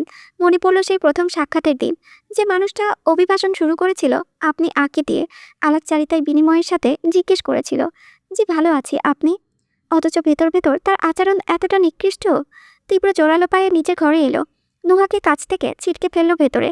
বিদ্যুৎ বেগে ছিটকানি তুলল দরজায়। মেয়েটা আটকে উঠল অমনি। দরজা আটকালেন কেন, কি মতলব আপনার?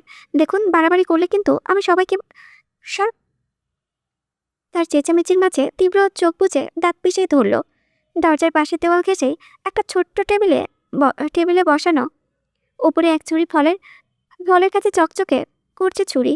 প্রখর আক্রোশে সেটা হাতে নিয়ে তেড়ে এলো তীব্র। গাঁটের সমস্ত রক্ত অব্দি চলকে উঠল নুহার। মুখ খোলার আগেই তীব্র খ্যাপা সারেন নাই নিকটে আসে। শক্ত মুঠোয় গলা চেপে দেওয়ালের সাথে মিশিয়ে নেয়। নুহার চোখে মুখে ফ্যাকাশে, চুরির ধারালো টকা কণ্ঠলালি বরাবর তাক করেছে তীব্র। হুঙ্কার ছুড়ল সাথে, একদম চুপ, ভুলে যাবি না আমি এখন তীব্র নেই। তুই বিট্টু মাস্তানের সামনে দাঁড়িয়ে আছিস, এতটাই সাহস দেখাতে আসিস না। নুহা ঢোকিতে চাইল, অথচ তীব্র গলা এত শক্ত করে ধরেছে, দম আটকে আসছে প্রায়। সর্বদা ফটফট করে মেয়েটার তুতলে উঠে কথা বলতে গিয়ে, কাকি করতে চাইছেন আপনি? ছাড়ুন আমাকে। পুষ্পিতা আপনার এই রূপ দেখলে কতটা ঘৃণা করবে আপনাকে, আপনি নিজেও জানেন না। তীব্র বাঁকা হাসলো, রক্তে মাখো মাখো 2 চোখটাতে নুহাকে ঝলসে দেওয়ার ইচ্ছে। কি বলবে ওকে? তুই কিভাবে বলবি? আজকে যদি তোকে এখানে পুঁতে ফেলি, তোর জিভটা কেটে ওয়াশরুমের ফ্লাশ করে দেই, তখন? আনন্দ চিত্তে ভ্রু চাইছে। আতকে নুহার বুকটা ধক করে উঠল, পিঠে হাত ছুঁয়ে নেমে উঠল উষ্ণ ঘামের ধারা। কপালে তরতর করা নদী রেখার মতো খাড়া অব্দি আসে। সংখ্যায় শরীর চূর্ণ হলেও নোহা ধরা দিতে চাইল না। অটকণ্ঠে থেমে থেমে বলল, আপনার কোনো হুমকিতেই আমি ভয় পাচ্ছি না। একটা মাস্টারের থেকে আর কি আশা করা যায় বলুন তো? অবশ্য রাগ তো আমার নিজের উপর হওয়া উচিত। এতগুলো দিন ধরে আপনি ওই অনাথ মেয়েটাকে ঠকিয়ে গেলেন, অথচ আমি কিনা আপনার সম্পর্কে ভালো করে না জেনে শুনে ওকে এসবে এগিয়ে দিচ্ছিলাম। যে আপনার মতো নোংরা জঘন্য মানুষ তো। তীব্র চেঁচিয়ে উঠল মাঝপথে। হ্যাঁ তাই, আমি জঘন্য, আমি নোংরা, আমি ঠকিয়েছি তো। আচ্ছা, যা করেছি বেশ করেছি। নোয়া হতবাক হয়ে বলল, বেশ করেছেন? তীব্র ছেড়ে দিল ওকে। প্রতাপ সমেত বলল, ইয়েস, বেশ করেছি। বিট্টু মাস্তানকে চিনিস তুই? জানিস সে কেমন? এই মাস্তানটা একসময় যা করতো সব নিজের আনন্দের জন্য, আর এখন এখন সে ভালোবাসার জন্য করছে। তাতে অন্যায়ের কি আছে? Everything is fair and lovely far. বলতে বলতে ডান হাতের 2 হাতে মেলে দেয় সে। নুহা তুচ্ছ হাসল। আপনি বলছেন ভালোবাসার কথা, ভালোবাসা কি আপনি বোঝেন? তীব্র তুরন্ত ছুরি ধরতে ও ফের ঠেকে গেল দেওয়ালে। তীব্র এবার থামল না। শনে চলচল করা ছুরি নুহার গালে বলিয়ে বলল, জীবনে অনেক পাপ করেছি, কিন্তু এখনো কোনো মানুষ খুন করিনি। তুই আমার এই রেকর্ড ভাঙতে চাইছিস, তাই না? একটা কথা পরিষ্কার শুনে রাখ নোহা, যা হচ্ছে সেসব আমার ভীতু মেয়ের ব্যাপার। এর মাঝে যে আসবে তার প্রতি বিট্টু মাস্তান সদয় হবে না, কিন্তু তাকে এক কোপে আমি টুকরো টুকরো করে ফেলবো। এতে বিন্দুমাত্র হাত কাঁপবে না আমার। রক্তশূন্য চেহারায় ফ্যালফ্যাল করে চেয়ে রইল নোহা, মুখে টু শব্দ নেই। অথচ তীব্র চিৎকার করে উঠল, তুই আমাকে দোষ দিচ্ছিস? আমার দোষ? আর তোর বন্ধুর? তার কোনো দোষ নেই। এসব কার জন্য হয়েছে? ওর জন্যই তো। ওকে ওই সময় বাড়ির পেছনে আসতে কে বলেছিল? ও না এলে সাফিন ওকে তুলে নিয়ে যেত। ওকে তুলে না নিলে আমি ওকে দেখতাম। নোহার মনে হলো কোনো দাপুটে মাস্তান নয়, সে এক শিশুর যুক্তি শুনছে। তীব্র উন্মাদের নাই বলে যায়, ওর মাঝে কি আছে? হ্যাঁ, ও কি বিশ্ব সুন্দরী? পৃথিবীতে ওর একার চোখ সুন্দর? ভয় পেলে ওর একার ঠোঁট কাঁপে? কাঁপলে ওর একার নাক লাল হয়? হয় না। তাহলে আমার কেন ওকে ভালো লেগেছিল? এর জন্য কি কে দায়ী? আমি না, ও তাই, ওই পুষ্পিতা তাই। এতটুকু মেয়ে আমার মতো একটা মাস্তানকে টেনে এনেছে গাছে পড়ে। কি করিনি আমি ওর জন্য? প্রথমবারে শার্টের সবকটা বোতাম লাগিয়েছি, এই এই দেখ, এই দেখ, দেখ দেখ। তীব্র বোতামের কাজটাই খামচে ধরে টানলো, ঝাঁকিয়ে ঝাঁকিয়ে দেখালো নোহাকে। মেয়েটা বুদ্ধভ্রষ্টের নাই দাঁড়িয়ে। সে হাড় পুড়িয়ে বলল, আমার এত বছরের মাস্তানি, আমার ডেরা, আমার বন্ধুদের, আমার দলকল, আমার মা সব ছেড়ে আমি এখানে এসে উঠেছি। যে বিট্টু কোনোদিনও নিজের জন্য পড়েনি, ভার্সিটির প্রফেসরদের মাথায় বন্দুক ঠেকিয়ে সেমিস্টার পাস করেছে, সে একজন ভুয়া শিক্ষক সেজে বসে আছে এখানে। প্রতিদিন রাত জেগে পড়ে, দিনের বেলা ক্লাস করানো কত কষ্ট তুই জানিস? জানবি কি করে? তুই তো শুধু ফটর ফটর ছাড়া কিচ্ছু পারিস না। এসব করেছিস এখনো? তীব্র নিজের বুকে জোরে জোরে থাবা মেরে পড়ল, আমি করেছি। আমি কেন করেছি? তোর ওই বন্ধুর কাছাকাছি থাকবো তাই। শালার যে আমি কখনো আস্তে কথাই বলতে পারতাম না, তাকে এখন সবার সাথে বিনয় দেখাতে হয়। ৮০ বছরের বুড়ো যেখানে আমাকে ৪ আঙুল থেকে সালাম দিত, সেই আমি এখন অন্যকে সকাল সন্ধ্যা সালাম করে স্যার করে ডাকি। তুই ছাড়া আমার মুখে কোনো শব্দ ছিল না যেখানে, সেখানে আমাকে ভদ্রতায় প্রতিনিয়ত নাটক করতে হচ্ছে। একটা মাস্তানকে তোর বন্ধু উত্তম কুমারের ম্যারম্যারে গান শুনিয়েছে। ভালো কাজ, ভালো মানুষ, ভালো মানুষের জন্য, মানুষ মানুষের জন্য। স্যার বিপদে সবাইকে সাহায্য করা উচিত, এসব বলে বলে আমার কি অবস্থা করেছিল যে আমার এতদিনের মাস্তানি আমি একদিনে ধ্বংস করে দিয়ে এসেছি। কেন করেছি এসব? হ্যাঁ, তোর ওই বন্ধুর জন্য। তাহলে দোষ কার? কার অন্যায়? ওর। পুষ্পিতার অন্যায় এসব। আমি ওকে ভালোবেসে এসব করেছি, ভবিষ্যতেও করব। আমার যা ইচ্ছে হবে আমি তাই করব। ও কেন আমাকে উস্কে দিয়েছিল? ও কেন রাত নেই দিন নেই চোখের সামনে ঘুরঘুর করতো আমার? আমি কি ওকে ডেকেছিলাম? তাহলে কেন এসেছিল বল? বল, তোর কাছে উত্তর আছে এসবের? হ্যাঁ করে কি দেখছিস? আছে উত্তর? নোহা মুখ খুলল না, বললও না কিছু, শুধু জ্বরের মতো মুখ দুটো নয়ন মেলে রইল। তীব্র হাঁসফাঁস করে চুরি ছুঁড়ে মারল, মত্তের নাই চুল খামচে ধরল মাথায়, প্রলেপ করে বিড়বিড়িয়ে, ওই মেয়ে আমায় পাগল করে দিচ্ছে। খেতে দেয় না, ঘুমাতে দেয় না, আমি ঠিক করে কিছু করতেও পারছি না ওর জন্য। শুধু ওর দিকে চেয়ে থাকতে ইচ্ছে করে। ওর কাঁপা কাঁপা কণ্ঠ, ওর চুপসে থাকা মুখ, ওর হাসি সারাক্ষণ আমার মাথার মধ্যে কিলবিল করে বেড়ায়। কোন জন্মের শত্রুতা মেটাচ্ছে ও? হ্যাঁ, আমি কি ওকে চাইতাম? ও কেন এসেছিল সেদিন? কেন? বলতে বলতে আস্ত একটা টেবিল উল্টে দিল তীব্র। জল গ্লাস থুবড়ে পড়ল ফ্লোরে, কাঁচগুলো ভেঙে চড়ে ছড়িয়ে গেল চারিদিকে। নোয়ার অন্তরাত্মা লাফিয়ে বেড়ায়, হাত দিয়ে মুখ চেপে ধরে। তীব্র নিজেতে নেই, হিতাহিত গান শুনল সে। রাগে আক্রোশে জোরে জোরে খুশি মারল দেওয়ালে। নোয়া কেঁদে ফেলল, শব্দ পেয়ে আগুন চোখে ফিরল তীব্র। তুই ভীতু মেয়েকে সব বলে দিবি তাই না? আমার এত কষ্ট এত পরিশ্রম সব নষ্ট করে দিবি? তুই এখন মুখ খুললে তো ভীতু মেয়ে আমাকে ভালোবাসবে না। ভালোবাসবে কি? কাছেই তো আসবে না। সে আগের মতো পালিয়ে বেড়াবে, আমাকে দেখলে আমার কথা শুনে যেভাবে ভয় পেত অমন করবে। তাহলে কি হবে? আমার তো ওকে লাগবেই। I need her badly. আমি ওকে ছাড়তে পারবো না। আমি ওকে ভালোবাসি। ও দূরে যাবে কেন? না না, আমি কিন্তু তোকেই সত্যি খুন করে ফেলবো। চুরিটা কোথায় গেল? তীব্র আশেপাশে চাইল, তার হন্য দুটো চোখ চুরি করছে। নোহা ভেজা চোখ মুছল, দম টেনে শক্ত করলো চিবু, পায়ের কাছ থেকে ছুরিটা তুলে বাড়িয়ে দিল ওর দিকে।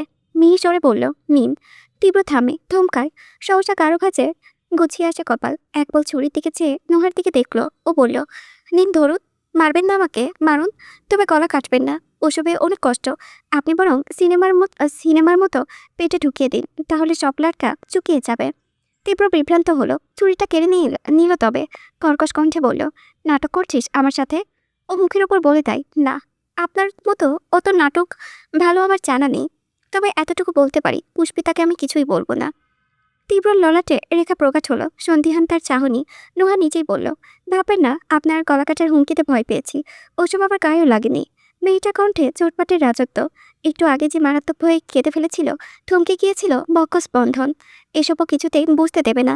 তবে পুষ্পিতাকে কিছু না জানানোর সিদ্ধান্ত ভিন্ন। ভয় পেলেও নোহা দমে যেত। তীব্র কি বোকা? মেয়েটার মাথায় চতুরের নাই হাসল সে, সন্ধিহান কণ্ঠায় বলল, তাহলে এই তো একটু আগেই লাফালি সব বলে দিবি করে হঠাৎ মত বদলের কারণ? নোহা উত্তর দিল না, বেচা কণ্ঠে পাল্টা প্রশ্ন চলল, আপনি কি সত্যিই পুষ্পিতাকে এতটা ভালোবাসেন স্যার? তীব্র শক্তকরণ বদলে যায়, নিভে আসে উষ্ণ চোখ। নোহার কঠোর দুটো ছলছল করে উঠল, মনস্পতে হাবুডুবু খেল কণ্ঠস্বর। আসলে পুষ্পিতার অনেক দুঃখ জানেন। ছোটবেলা থেকেই তো দেখছি ওকে। যে বয়সে আমি বাবার কোলে চড়ে খেলনা কিনতে যেতাম, সে বয়সে ও খুরশেদ চাচার জুতো মুছে দিত। যে বয়সে মা আমার পেছনে খাবার সময় ছুটতেন, সে বয়সে ও মিথিলার জামা আয়রন করত। যখনই আমাদের বাসায় আসতো না, বাবার দিকে হাঁ করে চেয়ে থাকতো পুষ্পিতা, চোখে টইটুম্বর জল নিয়ে ছুটে পালিয়ে যেত আবার। তখন ওসব বুঝতাম না, কিন্তু এখন বুঝতে পারি। পুষ্পিতা আমার বাবার মধ্যে ওর বাবাকে খুঁজে বেড়াতো, আমাদের পরিবার থেকে নিজের পরিবারের জন্য কাঁদতো। ও ছোট থেকেই এত নরম গোছের শান্ত মেয়ে না, একদম আমার উল্টোটা। সেজন্য আমার জন্য ওরকম একটা মায়া জন্মেছিল ওর প্রতি। আমি ওকে ডেকে ডেকে মিশতাম। এমন করতে করতে কখন যে ও আমার বেস্ট ফ্রেন্ড হয়ে গেল বুঝতেই পারিনি। তারপর জানলাম মেয়েটা নিজের বলতে কেউ নেই এই গোটা পৃথিবীতে। ও একটা বিন্দুর মতো একা। হ্যাঁ, সালমা আন্টি ওকে খুব আদর করেন, কিন্তু মা তো মাই হয় বলুন। সত্যি বলতে আমি আন্টি ছাড়া পুষ্পিতাকে নিঃস্বার্থভাবে কেউ কখনো ভালোবাসেনি। আত্মীয় স্বজন সবাই ওকে এত করুণার চোখে দেখতো না। তারপরেও মেয়ে মানুষ, বাগে পেলেই কাজের লোকের মতো খাটিয়ে নিত সবাই। শেষবার যখন পুষ্পিতার চরিত্র নিয়ে কথা শুনল, অপমানিত হয়ে বাড়ি ছেড়ে এলো, সে সময়ও আমি মন প্রাণ দিয়ে চেয়েছিলাম এই দুঃখী মেয়েটার জীবনে এমন কিছু ঘটুক যাতে ওর সব দুঃখ মিটে যাক।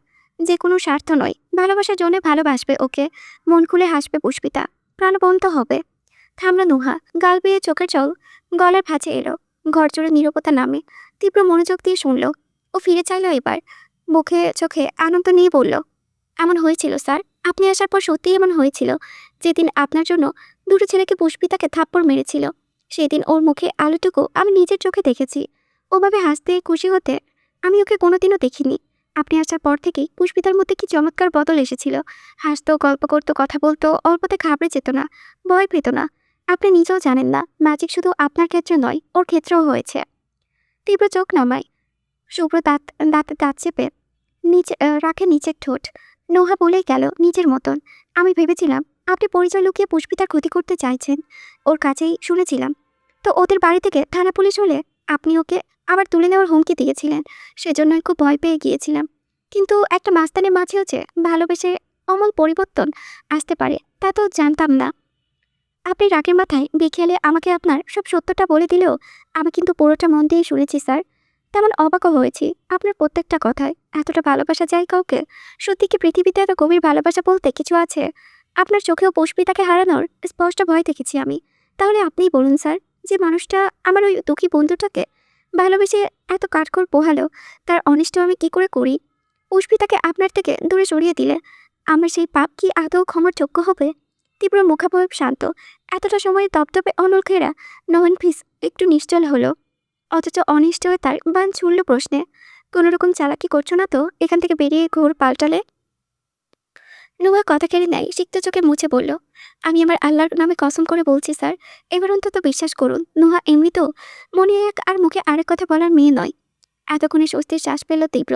নুহা এগিয়ে আসে, তেজের জোয়ার ভর্তি, বরাবরই সেই কণ্ঠস্বর। আজ বদলে যায় অনুরোধ বোধ। আপনার ভালোবাসা নিয়ে আমার কোনো সন্দেহ হচ্ছে না, বরং মনে হচ্ছে আপনার মতো পুষ্পিতাকেও কেউ ভালোবাসতেই পারবে না। তাই শুধু একটা জিনিসই চাইব স্যার, যে মেয়েটা ছোট থেকে এত অবহেলা অনাতারে বড় হয়েছে, তার জীবনে আপনি সুখই থাকবেন, কখনো একটু দুঃখ দেবেন না ওকে। প্লিজ স্যার, একবার যখন ওর হাত ধরার কথা ভেবেই নিয়েছেন, যা কিছু হোক ছেড়ে দিবেন না যেন। তীব্র মুখে কিছু বলল না, হয়তো বলতে পারল না, চেয়ে রইল অমন। অথচ মনের মধ্যিখানটা চিৎকার করে সাথে সাথে, বিধু মেয়েকে ছাড়বো আমি, যাকে আমি নিঃশ্বাসের মতো ভালোবাসি, তাকে ছাড়লে আমার কি হবে? পুষ্পিতা কাপড় ভাঁজ করলো, ঘরে জানালায় লাগিয়ে পর্দা ছাড়িয়ে দিল, চা বসালো রান্নাঘরে এসে, চুল আঁচড়ে হাতে খোপা করলো। এতগুলো কাজ শেষে অথচ নুহার কোনো খবর নেই। এতক্ষণে সে ভেবেছিল হয়তো মায়ের ঘরে আছে, কাল থেকে তো নুহার পরীক্ষা শুরু। কিন্তু ওই ঘরে উকি দিয়ে যখন দেখলো কেউ নেই, তখন চিন্তায় পড়ে গেল পুষ্পিতা। দরজাটাও ঠা করে খোলা ছিল। নুহা বাড়িতে নেই, ওয়াশরুমের বারান্দা সব খালি। গেল কোথায় মেয়েটা? নুহার মুঠোফোনটা চার্জে বসানো দেখে ভেতর ভেতর আরো ঘাবড়ে গেল মেয়েটা। এবার অপেক্ষায় তার বসে থাকা যায় না। পুষ্পিতা তড়িৎ ঘরের ভেতরে এলো। সাথে তো ও থাকাকালীন নুহা আসেনি, নিচে নামলেও না তো। পুষ্পিতার দরজার হোক বাইরের দিকে থেকে আটকায়, গায়ের ওড়না মাথায় পেঁচিয়ে নামতে যাবে নিচে, আচমকা তীব্রদের ফ্ল্যাটের দরজা খুলল। শব্দ শুনে থামলো ও, মনের কোণে উকি দিয়ে আসা স্যার বের হচ্ছেন। মানুষটাকে দেখার ইচ্ছেতে চকিতে ফিরল ওদিকে, কিন্তু তীব্র নয়, বেরিয়ে এসেছে নুহা। পুষ্পিতা চমকে গেল, খুব অবাক হয়ে বলল, তুই এতক্ষণ এখানে ছিলি? নুহা এতটাই অন্যমনস্ক ছিল, হঠাৎ করে তার লাফিয়ে পিছিয়ে গেল এক পা। ওকে হাত চেপে চোখ বড় করে চাইল ওর দিকে। পুষ্পিতা আরো বিভ্রান্ত হয়ে এগিয়ে আসে দ্রুত, কিছু বলতে মুখ খুলবে, আচমকা চোখে পড়ল ভেতরে নুহার পাশে দাঁড়িয়ে আছে তীব্র। হাত মুখে দিয়ে জোর জোরে অগোছালো চুল ঠেলছে উপরে। তার চোখে মুখে ঠিক নেই, অবিন্যস্ত চেহারায় কিসের একটা ভয়। ওইরকম ভীত নুহার মুখেও ভীত সংগ্রস্ত চোখে একে অপরকে দেখছে তারা। এই শূন্যঘরটার মধ্যে এতক্ষণ ওরা দুজন ছিল। গোটা তিনতলাতেই পুষ্পিতা ছাড়া আর একটা কাকপক্ষীও নেই। এখন তাদের এইভাবে দেখে মেয়েটা যদি ভুল বোঝে, তীব্রর বুক কাঁপছে। মৃত্যু মেয়ে ওর চরিত্র খারাপ ভাববে না তো? ও যে নুহাকে ছুতেও চায়নি, অতিরিক্ত ভয় টেনশন থেকে কি করে ফেলেছে নিজেও জানে না। কিন্তু যাই হোক, খারাপভাবে তো স্পর্শ করেনি। এই পৃথিবীতে তার চোখ দুটো বেহায়া হতে চায় শুধু পুষ্পিতাকে দেখতে, হাত দুটো অশ্লীল হতে চায় শুধু পুষ্পিতাকে ছুতে। মৃত্যু মেয়ে কি বুঝবে এসব? পুষ্পিতার নয়নজোড়া তীব্রর উপর আটকে। সন্দেহ তো দূর, মেয়েটার মাথায় এসব এলেও না। শুধু দৃশ্যতয়ে লেপ্টে রইল তিক্ত কিছু বিষাদ। গল্পের জোরে গল্প সাজালো অনাকাঙ্ক্ষিত কতক দৃশ্য নিয়ে। তখন তনুজা স্যারের অফিস রুমে ঢুকেছিল, তারপর ফুল বাড়িয়ে দিয়ে কি বলেছিল, স্যার আমি আপনাকে ভালোবাসি। আর স্যার, স্যার নিশ্চয়ই বড় আনন্দের সমেত হাতে নিয়েছে ওসব। নেবেই তো, না নেওয়ার কোনো কারণ কি আছে? আচ্ছা, কাল থেকে কলেজে গেলে কি দেখবে পুষ্পিতা? স্যার তনুজার চোখাচোখি, চাউনিতে প্রেম লেনদেন, এসব দেখেও বেঁচে থাকতে পারবে? প্রতিটা মুহূর্তে ভেতরে ভেতরে মরে যাবে না? পুষ্পিতার হরণে আক্ষি কোমল হয়ে উঠল ব্যথায়। কিন্তু সেই ব্যথা নোহার ভয়ের কাছে ধরা পড়ল না। সে মিনচে কণ্ঠে বলল, তুই এখানে? পুষ্পিতা যেন হুঁশে এলো, নড়ে উঠল একটু, চোখ সরিয়ে মৃদু গলায় জানালো, তোকে পাচ্ছিলাম না ঘরে, তাই খুঁজতে এসেছিলাম। চা বসিয়ে আসছি, আয়। পুষ্পিতার কথায় কণ্ঠে সন্দেহের আঁচ মাত্র নেই। এতক্ষণে গলায় আটকে থাকা বন্দি শ্বাস ফেলল নুহা। তীব্রকে ঘুরে দেখলো একবার, ঠোঁটে দুইটাতে নিজেই হাসি স্রোত নিয়ে বোঝালো, দেখলেন আমার সরল বন্ধুটাকে? তারপর মুচকি হেসে বলল, আচ্ছা যাচ্ছি। পুষ্পিতার পাশে কাটিয়ে ঘরের ভেতরে ঢুকে গেল নুহা। তীব্র তখনও চৌকাটে দাঁড়িয়ে। পুষ্পিতা তাকে এড়িয়ে যেতে চায়, কিন্তু ব্যক্তিগত পুরুষ নিয়ে এখন ভাবা অন্যায়। মন মুখ শক্ত করে মেয়েটার ঘুরে পা বাড়ালো, যেতে চাইল। চট করে হাতটা টেনে ধরল তীব্র। পুষ্পিতা ভরকে চাইল, বিস্মিত হয়ে পড়ল, জি। তীব্র ব্রসিত জিজ্ঞেস করলো, তুমি কোথায় যাচ্ছ? পুষ্পিতা একবার হাত দেখল নিজের, যেখানে তীব্র ধরেছে। তারপর আর চোখে নোহার দিকে চাইল। সেও তার করাই দাঁড়িয়েছে। তীব্র এতক্ষণ এতটুকু ঘনিষ্ঠ হয়েছে, সব ওকে একা পেয়ে। নোহার সামনে আজই প্রথম। পুষ্পিতা এত অপ্রস্তুত হয়ে পড়ল, নোহা কি ভাববে, অথচ মেয়েটা মিটিমিটি হেসে ঢুকে গেল বাসায়। তীব্র তখনই বলল, এদিক ওদিক কি দেখছ, আমার দিকে তাকাও। পুষ্পিতা তিরস্ত হয়ে চাইল, ফের বলল, জি। তীব্র চশচোখ শব্দ করে বলল, ওহ প্লিজ, এই জি জি ছাড়া আর কিছু ইচ্ছে হলে বলো। পুষ্পিতা মাথা নোয়ালো, নিষ্পাপের নয় শুধালো, কি শুনতে চান? তীব্র প্রেমিক রূপটা চট করে সত্যায় ফিরে আসে। লম্বাটে দেহ নিয়ে ঝুঁকে গেল একটু, পিস পিস করে ধরা গলায়, এমন কিছু যা তুমি আমাকে বলতে চাও কিন্তু পারছো না। কানের পর্দায় তীব্রর উষ্ণ শ্বাসের বাড়িতে পুষ্পিতার সমস্ত শরীর শিরশিরিয়ে উঠল, গলা শুকিয়ে কাঠ, যেখানে আগুন দিলে দাও দাও করে জ্বলে পুড়ে যাবে। সেই স্যার আবার কাছে আসছেন। নিবু নিবু দৃষ্টিটা তুলল, চেয়েও নামিয়ে আনলো সে। উত্তরের বদলে টিপে ধরল পুরুস্তর ঠোঁট দুটো। এক পশলা বিষাদ ঘেরা মনটা বলল, সেসব আর কোনোদিনও বলা হবে না স্যার। ভাগ্য যে আর এর আগেই আপনাকে অন্যের করে দিয়েছে। পূর্ণিমার চাঁদের চেয়েও সুন্দর। অথচ অমানিসা ঘনিয়ে থাকা মুখখানার দিকে চেয়ে একভাবে চেয়ে রইল তীব্র। চাউনিতে তার নরম নেই, পল্লবে পতন নেই, শুধু মহাগ্রস্তের নয় ভাবল, আমি কিছু শুনতে চাই না ভিতু মেয়ে, শুধু চাই তুমি আমায় এতটাই ভালোবাসো যাতে তোমাকে ছাড়া আর শ্বাস প্রশ্বাসও বন্ধ হয়ে আসবে। দগদগে তেজি সূর্যটা মাথার ওপর। এক হাত চিপে দেখিয়ে শ্বাস ফেলে রাস্তায় নিরি কুকুরের দল। আকাশের কোনো পাখি নেই, আবনে নেই শীতলতা। এমন ফ্যাকাশের সময় রিকশা থেকে উঠভ্রান্তের নাই নামলেন সালমা বেগম। রাহাত নেমেছে মায়েরও আগে। ভদ্রমহিলা চোখ তুলে হাসপাতালের বড় সাইনবোর্ডটা দেখলেন একবার, তারপর ছেলের ওষ্ঠপুষ্ট পেলোঘাটটা ধরে হন্তদন্ত পায়ে ভিতরে এলেন। সরকারি হাসপাতাল, চারিপাশে ভিড়ভাট্টায় একশেষ, যেখানে সেখানে রোগের ছড়াছড়ি। একদণ্ড মুক্ত শ্বাস ফেলার জো নেই কোথাও। লিফটের সামনেই এতক্ষণ হত্ত দিয়ে দাঁড়িয়ে থাকার পর সিরিয়াল পাওয়া গেল। তবে এসবেও স্বস্তি নেই। 6 জনের লিফটে পড়লে 10 জন উপরে পড়েছে। ঠাসাঠাসির মাঝে ছেলেটাকে নিয়ে বড় কষ্ট করে দাঁড়িয়েছিলেন সালমা। 4 তলায় আসতেই নেমে এলেন ত্রস্ত। ওয়ার্ড বাম দিকে যেতে যেতে ঘামছুট মুছলেন সালমা। কপালটা মসৃণ রইলেও চোখে মুখে বর্ষার মতো ভিজে গেল। আবার ওয়ার্ডের দরজায় এসে ভদ্রমহিলা এদিক ওদিক চাইলেন। রাত উঁচিয়ে উঠালো, ওই তো আব্বু। 27 নম্বর বেডে শোয়া লোকটাকে দেখে সালমার বুকটা ছাদ করে ওঠে। ওরকম উড়ে গেলেন ওখানে। হাত পা মাথা সুদ্ধ ব্যান্ডেজে মোড়ানো খোরশেদের। জ্ঞান ফিরেনি, স্যালাইন চলছে লাগাতার। শক্ত সামর্থ্য মানুষটাকে প্রথমবার এমন করুণ দশায় দেখে সালমার নিতে পারলেন না। অত মানুষের মাঝেই হাউমাউ করে কেঁদে উঠলেন। আশপাশ থেকে মানুষ ফিরে চাইল। কেউ দেখলো অবাক হয়ে, আবার কেউ ব্যথা বুঝে সুপ্ত একখানা দীর্ঘশ্বাস বুকে মিটিয়ে নিল। রাহাতের চোখে পানি। তরতাজা বাবাটা তার সকালবেলা অফিসের জন্য বেরিয়ে গেল, অথচ এখন তেমন বেডে শুয়ে আছে। খোরশেদের বিছানা ঘেঁষে একজন মধ্যবয়সী পুরুষ বসে আছে। সালমার রাহাতকে কিছুক্ষণ দেখলেন মনোযোগ দিয়ে, রই সই শুধালেন, জি মানে আপনার কি ওনার বাড়ির লোক? হঠাৎ প্রশ্নে সালমার কান্না থামে, ফিরে চাইলেন নিকাবের উপরে হতে। কোনো রকমের আওয়াজ ফুটল গলায়। জি, আমি ওনার স্ত্রী। কিন্তু আপনি? লোকটা যেন এক কথায় হাজার গুণ স্বস্তি ফিরে পেল। ব্যস্ত ভঙ্গিতে বললেন, আমার নাম হাসান আহমেদ। ওনাকে আমি হাসপাতালে নিয়ে এসেছি। আপনাদের আমি ফোন করেছিলাম। সালমা বেগম অবাক হলেন প্রথমে, ভেজা চোখ দুটো ভীষণ কৃতজ্ঞতায় লুটিয়ে যেতে চাইল। দু হাতে জড়ো করে বললেন, আপনাকে অনেক ধন্যবাদ ভাই। আপনার উপকার আমরা সারা জীবন মনে রাখবো। হাসান আহমেদ পাল্টা দুহাত একবার করে বললেন, না না, এভাবে বলবেন না। মানুষ হিসেবে এটা আমার দায়িত্ব। পরপরই কপালে চিন্তার রেখা ফুটল। বললেন, কিন্তু ওনাকে দেখে তো ভদ্রলোক বলে মনে হচ্ছে। ওনার সঙ্গে এমন শত্রুতা কার থাকতে পারে বলুন তো? সালমা বুঝতে না পেরে বললেন, ঠিক বুঝলাম না। আপনি যে ফোনে বলেছিলেন ওনার অ্যাক্সিডেন্ট হয়েছে, তাহলে শত্রুর কথা এলো কেন? ভদ্রলোক জিভে ঠোঁট ভেজালেন, যে অ্যাক্সিডেন্ট তো বটেই, এটাও এক ধরনের দুর্ঘটনাই। আমি আপনাকে পুরোপুরি মিথ্যাও কিন্তু বলিনি। তবে এই দুর্ঘটনা গাড়ির তলায় পড়ার ছিল না। দয়া করে একটু খুলে বলুন ভাই। আমি আসলে এখন এত জটিলতা নেওয়ার অবস্থাতেই নেই, বুঝতেই তো পারছেন। জি জি, আমি হেয়ালি করছি না। আসলে ব্যাপারটা হয়েছে কি, আমার অফিসে মতি চলে সবসময় মতো লাঞ্চ ব্রেকে চা খাচ্ছিলাম। সে সময় উনি ওই দোকানে এলেন, চায়ের জন্য দাঁড়িয়েছিলেন। হঠাৎ কোত্থেকে কিছু গোন্ডা মতো ছেলেপেলে এলো। এরপর কথা আছে বলে একটু সাইডে নিয়ে গেল ওনাকে। বিষয়টা আমার ভালো লাগেনি, বলতে পারেন কিছুটা তকে তকে চেয়েছিলাম বোঝার জন্য। তারপর দেখলাম হুট করেই ওরা ওনাকে মারধর শুরু করলো। সালমা আটকে বললেন, সে কি, কি বলছেন? জি, আমি আসলে বীরপুরুষ হতে পারিনি। ওখানে যারা ছিল তারাও পারেনি। অতগুলো লোক কেউ এগোলো না। আমি একা কি করতাম বলুন? আমাদের চোখের সামনেই ওনাকে বেধড়ক মেরেছে। এরপর যখন রেখে গেল তখন কয়েকজন মিলে হাসপাতালে নিয়ে আসি। বাকিরা চলে গেল কিছুক্ষণ হলো। ওনার সেন্স ছিল তখন। ফোনের লকও খুলে দিয়েছিলেন বাড়িতে জানানোর জন্য। একটু আগে ইনজেকশন দেওয়া হলো, তাই ঘুমোচ্ছে। সবসময় সালমা বেগমের মাথায় বাজ পড়ল। থম মেরে বসে রইলেন অমন। ছোট্ট মাথার অধিকারী রাহাতও সামান্য বিস্মিত। তার বাবাকে কেউ কেন মারবে? সালমার সব চোট পাকিয়ে গেছে। দ্বিধাদ্বন্দ্ব ভরা নজর ক্ষণে ক্ষণে স্বামীর উপর ফেলছেন। লোকটি আর কিছু কথা বলতে নিজের মতো। তারপর বিদায় নিয়ে চলে গেলেন। এতক্ষণ খোরশেদ বাড়ির লোকের অপেক্ষাতেই ছিলেন তিনি। কিন্তু সালমার বিস্ময় গেল না। তার মধ্যেই হাজির হলো নার্স। ডাকলো বেশ রুক্ষ গলায়, বেড নাম্বার 27-এর বাড়ির লোক এসেছে।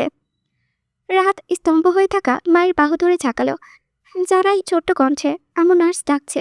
তড়িঘড়ি করে চোখ মুছলেন সালমা। চষ্ট পায়ে কাছে আসতেই উনি বললেন, আপনাকে স্যার ডাকছেন, আসুন আমার সাথে। রাহাতকে বাবার পাশে বসিয়ে সালমা নার্সের পেছনে গেলেন। নিশ্চিত বাবাটাকেও দেখে রাহাতের ক্ষুদ্র বুকে মোচড় দেয়। মাংস পোলা নয়নচোরা মুছে নেয় হাতের উল্চে আর একটু এগিয়ে ছোট ছোট আঙ্গুল চালিয়ে দিল চুলে গুছিয়ে দেয় বাবার। এত কি ভাবছ? পুষ্পিতার ধান কাটে, দু কাজ চলকে ওঠে ঢেউয়ের মতো। ঝটপট জানাই, কই কিছু না তো। কিছু না হলে ভেতরে এসো। তীব্র সোজা সাপটা কথায় মেয়েটা ভরকে গেল কিছু। চোখ বড় করে বলল, ভেতরে কেন? কেন মানে? আমি বলেছি তাই। পুষ্পিতার মাথাটা গরম হলো অমনি। ঠান্ডা মেয়েটা সহজে রাগে না, কিন্তু আজ মনে হলো তালুতে কেউ কেরাসিন ঢেলে আগুন জ্বালিয়ে দিয়েছে। আচ্ছা, খারাপ লোক তো। তরুজের সাথে ইটিস পিটিস শুরু করে তাকে ঘরে রাখা হচ্ছে। কেন যাবে না পুষ্পিতা? স্যার বলে কি মাথা কিনে নিয়েছে? মেয়েটা চেষ্টা চালালো গাঠ হয়ে দাঁড়িয়ে থাকার। বিধিবাম পেলব হাতে এক টান মেরে আস্ত শরীরটাকেই ভেতরে নিয়ে গেল তীব্র। কর্মে তার ভীষণ অধিকারবোধ। পুষ্পিতা হতভম্ব হলো। পাল্টা হকচকে দরজা বন্ধ হতেই ফ্যালফ্যাল বিস্ময় নিয়ে পড়ল। আমি আমি তীব্র বলার সময় দিল না, মুখের ওপর বলল, আমার রুমটা এলোমেলো হয়ে আছে, গুছিয়ে ফেলো যাও। পুষ্পিতার হতচেতনায় নয়নচড়া কপালে ঠেকে যায়। কণ্ঠে অবিশ্বাস নিয়ে শুধাই, আমি? তীব্র ভ্রু কুচকালো। তো আর কে পৌঁছাবে? যে কাজ পরে করতে হবে সেটা আজ থেকে শুরু করো, যাও। পুষ্পিতা আরেক দফা হোঁচট খেলো। পরে করতে হবে মানেটা কি? স্যার কিছু বলছেন? মেয়েটা ভিতরে ভিতরে প্রতিবাদী হওয়ার প্রয়াস কাটলো। রেগে মেগে বলতে চাইলো কড়া গলায়, আমি পারবো না। আপনার গর্ভছাতে তনুজাকে নিয়ে আসুন, প্রেম করবেন ওর সাথে আর কাজ করে দেবো আমি। কেন? কিন্তু হলো না। তীব্রর প্রতি ভালোবাসাময় চুইয়ে পড়া মন, তার বিলাতি চোখজোড়ায় আকর্ষণ পুষ্পিতার মাথা নুইয়ে রাখে। মেয়েটা চুপচাপ খার কাজ করলো। প্রতিবাদিত দূর। উল্টে নরম কণ্ঠে প্রশ্ন করলো, আপনার ঘরটা জানো কোন দিকে? তীব্র একটা হাত লম্বা করে দেখালো। পুষ্পিতার চোখের কোণা দিয়ে তাকে দেখতে চেয়েও দেখলো না। চিবুকটা গলায় ঢুকে চুপচাপ চলে গেল। তীব্র মুহূর্তেই তার পিছনায় দরজায় এসে আটকে উঠল মেয়েটা। ঘরে তো সে লন্ডভন্ড, টেবিল উল্টে আছে। ফলের ঝুড়ি থেকে কাচের জগ গ্লাস ভেঙে চুরে পুরো ফ্লোরে ছড়িয়ে রয়েছে। পুষ্পিতা আর্তনাদ করে উঠল মৃদু গলায়, এ কি? হতবাক হয়ে তীব্রর দিকে চাইলো ফিরে, অথচ যার জন্য ঘরের এই দশা তার মাঝে হেলদোল দেখা গেল না। বুক চেতিয়ে দাঁড়ালো মানুষটা, উল্টো প্রশ্ন করলো, দেখছো কি অবস্থা? যাও যাও, একটু পরিষ্কার করে দাও। পুষ্পিতা আশ্চর্য না হয়ে পারছে না। কিভাবে কথা বলছে দেখো, যেন তার ঘরের বউ। হুম, বউ তো করবে সেই তনুজাকে, তাহলে ওর সাথে তো অধিকার কিসের? যখন তখন হাত ধরে টানবে, ঘর গোছাতে বলবে। নেহাতি সে মুখের উপর কিছু বলতে পারে না। অন্য কেউ হলে পুষ্পিতার ভাবনার মাঝে মাথার মধ্যে একটা প্রশ্ন ছিটকে এলো। মুখের উপর বলতে পারলেও কি বলতি? যার প্রেমে মনে মনে নাকাটি চুবানি খাচ্ছিস, তাকে মানা করা এত সহজ? পুষ্পিতা নিজের কাছে নিজেই থতমত খেলো। সত্যিই তো, স্যার যাকে এত ভালোবাসে তাকে না বলতে পারবে কখনো? পুষ্পিতার নজর পাল্টে গেল দুঃখে। স্যার এখন তনুচার হলে কি হবে? ওর ভালোবাসা তো আর কমে যায়নি। সুন্দর সেই চাহনি দুটো তীব্র সরাসরি দেখলো। কিছু বুঝলো কিনা জানা নেই। টাকাটা দিল। কি হলো? এখনো দাঁড়িয়ে আছো? শুরু করবে কখন? তারপর হাত উল্টে ঘড়ি দেখলো একবার। মেয়েটা মনে মনে ভিঞ্চি কাটে, শুধুই কুমড়ে মুখে। যারও কোথায়? রান্নাঘরে। পুষ্পিতা চলে যায় সেদিকে। রান্নাঘরের দরজার পেছনে ফুলঝাড়ু রাখা। পুষ্পিতা হাতে তুলে ফিরতেই চমকে উঠল একটু। তীব্র যে কখন এখানে এসে দাঁড়িয়েছে, ও ক্ষণিকের ধরপড়িয়ে খোঁড়া বুকটা স্বস্তিতে ঢাকে। তীব্র কেমনভাবে চেয়ে আছে চাউনিতে দশা দুর্গের। পুষ্পিতার ভেতর ভেতর মরণ শ্বাস ফেলল। এমন করে তাকিয়ে তাকিয়ে স্যার ওর সর্বনাশটা করিয়েছে। কি আছে এতে? প্রেম না অন্য কিছু? এত কি দেখি স্যার, আজকাল উনি একটু বেশি চেয়ে থাকছে না? পুষ্পিতার মাথা নুইয়ে ঘরের পথে ফিরে আসতে নাই। সে আবার পেছন থেকে হাতটা টেনে ধরল তীব্র। মেয়েটা থমকালো, ঘুরে চাইল চকিতে, কথাবার্তাবিহীন। হুট করে হাতটা টেনে কাছে আনলো তীব্র। প্রকোপে হাত থেকে চারুটা খসে পড়ল পুষ্পিতার। মেয়েটা ভরকে ওঠা নয়ন দুটো সেদিকে তাক করতেও পারে না। হঠাৎ মুঠের মাঝে নরম কিছু স্পর্শে তড়িৎ ঘুরে যায় ও। তরতাজা একটা রজনীগন্ধা ফুল তীব্র গুজে দিয়েছে সেথায়। পুষ্পিতা হোঁচট খেলো, ব্রজগল কাঁপলো, কপাল ছাড়িয়ে গেল চূড়ায়। হা করে আগেই তীব্র ভয়ানক কাণ্ড ঘটাই আরেকটা। সুগন্ধে মম করে আস্ত বেলে ফুলের মালা তার কবজিতে পেঁচিয়ে দেয়। পুষ্পিতার মস্তিষ্ক তখন রুদ্ধ, স্নায়ুপথ বন্ধ, অচল নিউরনের সমস্ত গতি। নিস্তব্ধ চোখে তীব্রর মুখের দিকে চেয়ে থাকলো শুধু। ছেলেটা ঠোঁট কামড়ে হাসে, ব্রু উঁচিয়ে বলে, কি ভাবছো তোমাকে দিয়ে কাজ করাবো? স্যার হওয়ার সুবাদে ফ্যাসিলিটি নিচ্ছি? পুষ্পিতা হতভম্বতায় তোপে হ্যাঁ না বলেনি। পল্লব ঝাপটে একবার ফুলটাকে দেখলো, আরেকবার কবজিতে বাঁধা সেই মালাটাকে। স্যার হঠাৎ কেন এসব দিলেন? তীব্র ওর মেলে রাখা হাতের মুঠোয় নিজে বন্ধ করে দেয়। পুষ্পিতা তখন তিতা দণ্ডের জোয়ারে গলা অব্দি ভিজে। এত কৌতূহলে ডাপাটাপি নিতে পারছে না বলেই ফেললো মুখ ফসকে, ফুল? ফুল কেন ছাড়? তীব্র বনিতাহীন কারণ আছে। পুষ্পিতার চোখে প্রশ্ন ছুটল, থামার কোনো নামই নেই। তীব্র শার্টের বোতাম আচমকা ঘেঁষে এলো বুকের কাছে। কান বরাবর এসে ঠোঁট দুটো থামল। সহসা মুঠোয় মাঝে ধরে রাখা হাতটা থরথর করে কেঁপে ওঠে পুষ্পিতার। উষ্ঠগত প্রাণে স্তম্ভ হওয়ার চেষ্টা চালায়। প্রখর রোদের তাণ্ডব চালানো সূর্যের চেয়েও উত্তাপ মানুষটার নিঃশ্বাস এসে ছুঁয়ে যায় সেখানে। খুব ফিসফিসিয়ে বলে, হ্যাপি 6 month টু ইউ সে। বিদ্যুৎ ছক খেয়ে গেল শরীরে, যেমন ঝাঁকুনি খায়। পুষ্পিতার অমনি হলো। স্তম্ভিত মেয়েটার চোখ বুজে নিল জোরে। বুকের গতি জোরালো। স্যারের সাথে ওর দেখা হওয়ার 6 মাস হয়ে গেছে, আর স্যার সেটা আজও মনে রেখেছে। কিন্তু কেন? ওকে স্যারের বিশেষ কেউ? তীব্র ঠোঁট ছড়ালো, তবে শরীর নয়। পুষ্পিতার তিত্তির করা নেত্রপল্লব ছুঁয়ে দেওয়ার ইচ্ছেটা খুব করে হলো। মাথা তুলে আজ ভীতু মেয়ে ওকে ভালোবাসে। নুহা তো কয়েকবার বলেছিল এই কথা। তীব্র বুকটা তৃপ্তিতে ভরে যায় ভাবতেই। এমন প্রতিমার মতো একটা মুখ সে সারা জীবন দেখবে। তীব্রর অষ্টপুটে আচমকা ভীষণ অভদ্র হতে চাইল। ভীতু মেয়ে তো ওকে ভালোবাসে, তাহলে আজ একটু ছুঁয়ে দিলে ক্ষতি হবে? মনের ইচ্ছাকে যদি প্রাধান্য দেওয়া হয়, যদি রক্তচাপার মতো ঠোঁট দুটোকে তীব্র আজ নিজে করে নেয়, ভুল হবে সেটা? না কিসের ভুল? ভালোবাসার কোনো ভুল নেই। তীব্র বুক ভরে দম ফেলল, ঢোক গিলল বড় করে। উষ্ণ হাতটা পুষ্পিতার হাত ছেড়ে উঠে গেল গালে। মেয়েটার শক্তকুটি বনেছে। তীব্রর ছোঁয়ায় দেহটা আরও শক্ত হয়ে গেল। ঠকঠক করা অধর যুগলের নৈকট্যে তীব্র যখনই আসতে নিল, ডোরবেলটা সশব্দে বেজে উঠল অমনি। স্তম্ভিত ফিরে পেল দুজনেই। চট করে চোখ খুলল পুষ্পিতা। অমনি শশকের ন্যায় ব্যস্তভাবে সরে গেল তীব্র। কি হতে চাচ্ছিল, কি হতে পারত, পুষ্পিতা বুঝছে কি না একবার জানার চেষ্টাও রইল না। অপ্রস্তুত ভাবটা কাটাতে লম্বা পায়ে এগুলো দরজার দিকে। সে আমার সন্ধ্যা প্রদীপ। লিখেছেন নুসরাত সুলতানা সেঁজুতি। পর্ব 15। সামনের ঘরটায় এসে গাল ফুলিয়ে শ্বাস ফেলল তীব্র। চওড়া বক্ষে তখনও তার আকাশ স্বস্তি। কি হতে চাচ্ছিল এতক্ষণ? ধ্যান জ্ঞান খুইয়ে আরেকটু হলেই তো মৃত মেয়েকে চুমু খেয়ে ফেলত। মেয়েটা কি ভাবতো তাহলে? প্রেমে পড়ার পর তীব্র মেয়েদের ব্যাপারে গুগল ঘেটেছে। অনেকগুলো সিরিজ সিনেমা দেখেছে। সব মিলিয়ে যা বুঝতেছে, মেয়েটা বিয়ের আগে এসব চুমুটুমু পছন্দ করে না। তার উপর সে যদি হয় বিয়ে তো মেয়ের মতো। কিন্তু তীব্রর পৌরস্য হঠাৎ এমন নড়বড়ে হয়ে গেল কি করে? বিতু মেয়েকে কাছে পেয়ে লুপে ধরার ইচ্ছেটা এত আচমকা মাথা তুলল কেন? মেয়েটাও কি ভালোবাসে? জানার পর থেকেই অন্তরপাড়ে যে তোলপাড় শুরু, এত সহজে তা থামবে না তীব্র। সত্য তো ভালোবেসেছে, আগে অনুভূতিতে শরীর ভেজাক, মনে টুবুক প্রেমের তরে, তবে না এক হওয়ার আসল শান্তি। যাক, ভাগ্যিস কেউ একজন এসেছে এখন, ঠিক সময়ে ডোরবেল বাজাই। এবারের মতো মরতে মরতে বেঁচে ফিরল সে। তীব্র সার ঠিকঠাক করলো, ফর্সা চেহারায় তার চকচক করছে ঘামে। সে সন্ধ্যাবেলা কলেজ থেকে ফিরেছে, অথচ এখন অব্দি ফ্রেশ হতে পারেনি। নোহা যা একটা বিদ্যুৎ শক দিয়েছিল, একটুর জন্য তীব্রর হার্ট অ্যাটাক হয়নি। ডোরবেল সে সময় আরেকবার বাজল। সাথে জোরে জোরে কাঠে বাড়ি দিয়ে বলল, দরজা খুললে ভাই, এত দাঁড়িয়ে থাকলে তো হাঁটু থেকে পা খুলে যাবে। কণ্ঠ শুনেই তীব্র বুঝে গেল ও পাশে কে। এগুলো ছিটকানি খুলে দরজা খুলল। মিরাজ, মুশফিক, আরমান, নাহিদ এসেছে। চারটি পরিচিত মুখ দেখে তাকে একসঙ্গে দাঁত মেলে হাসল। তারপরে চটপটে কদমে ঢুকলো ভেতরে। মুশফিক কিছু বলার জন্য হাঁ করছিল, থমকে গেল হঠাৎ। কোনো একদিক তার গোগল চোখ দেখে মিরাজও ফিরে যায়।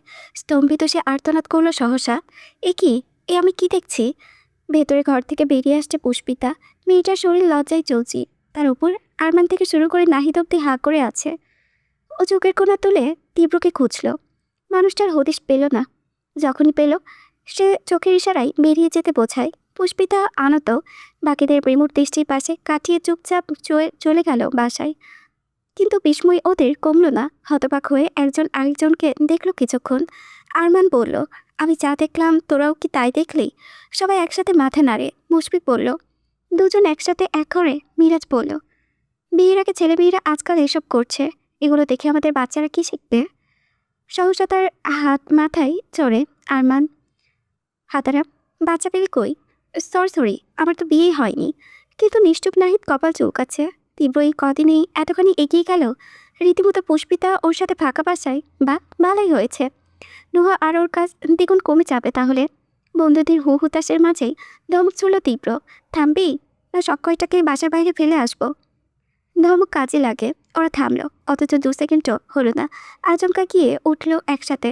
বন্ধু আমার রসিয়া খাটের উপর বসিয়া একখানা গান বানাইছে, ইনিয়া আর বিনিয়া ঘরে মাইয়া আনিয়া এতক্ষণ কি করিয়াইছে, হই হই। একসাথে বলদের মতো চেয়েছিল নাহিদ। শেষ লাইন গাইতে গাইতে মিরাজ জাপড়ে ধরল তীব্রকে। সাথে সাথে ঝাড়া মেরে ছাড়িয়ে দিল সে। ভীষণ রাগে কচকচিয়ে বলে, চুপ, একদম ফাজলামি করবি না আমার সাথে। সব কিছু সে আগের মতো শান্ত হয়ে যায়। তারপরই হুহা করে হেসে উঠল সবাই। তীব্র বেফল শ্বাস ছাড়ল, যশোচক শব্দ তুলল জিভে। এখন মনে হচ্ছে এগুলো আরেকটু পরে এলেই ভালো হতো, অন্তত এই বিড়ম্বনায় পড়তে হতো না ওকে। হঠাৎ তীব্রর মাথার মধ্যে অন্য চিন্তা ধপধপ করে ওঠে। লম্বাই কঠোর ছয়ে পাল্টে গেল তাতে। প্রশ্ন করলো সোজাসুজি, আমি যে বিট্টু মাস্তান, নুহার কাছে সেটা কে বলেছে? ব্যাস, এই এক কথায় সবার হাসি ঠাট্টা হুড়মুড়িয়ে গায়েব।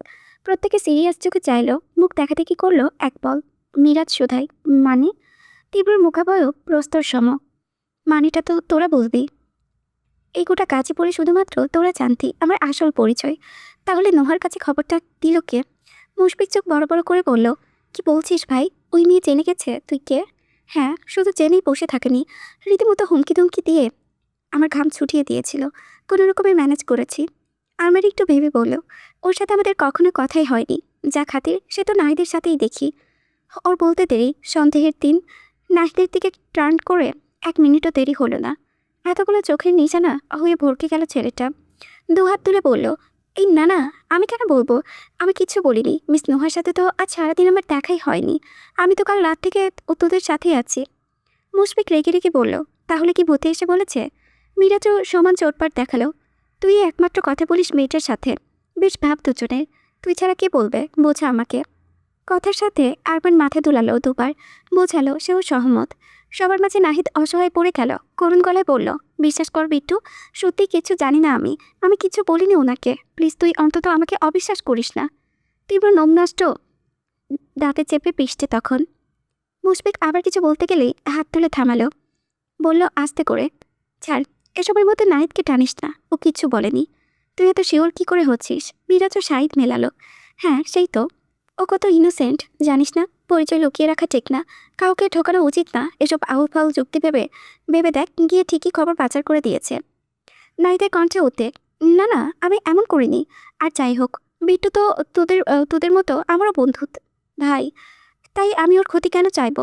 আরমান বলে, তাহলে তুই বল, কে এসে মেয়েটাকে জানিয়ে দিয়ে গেল? কারা তো দায় পড়লো ওদের উপকার করার শুনি?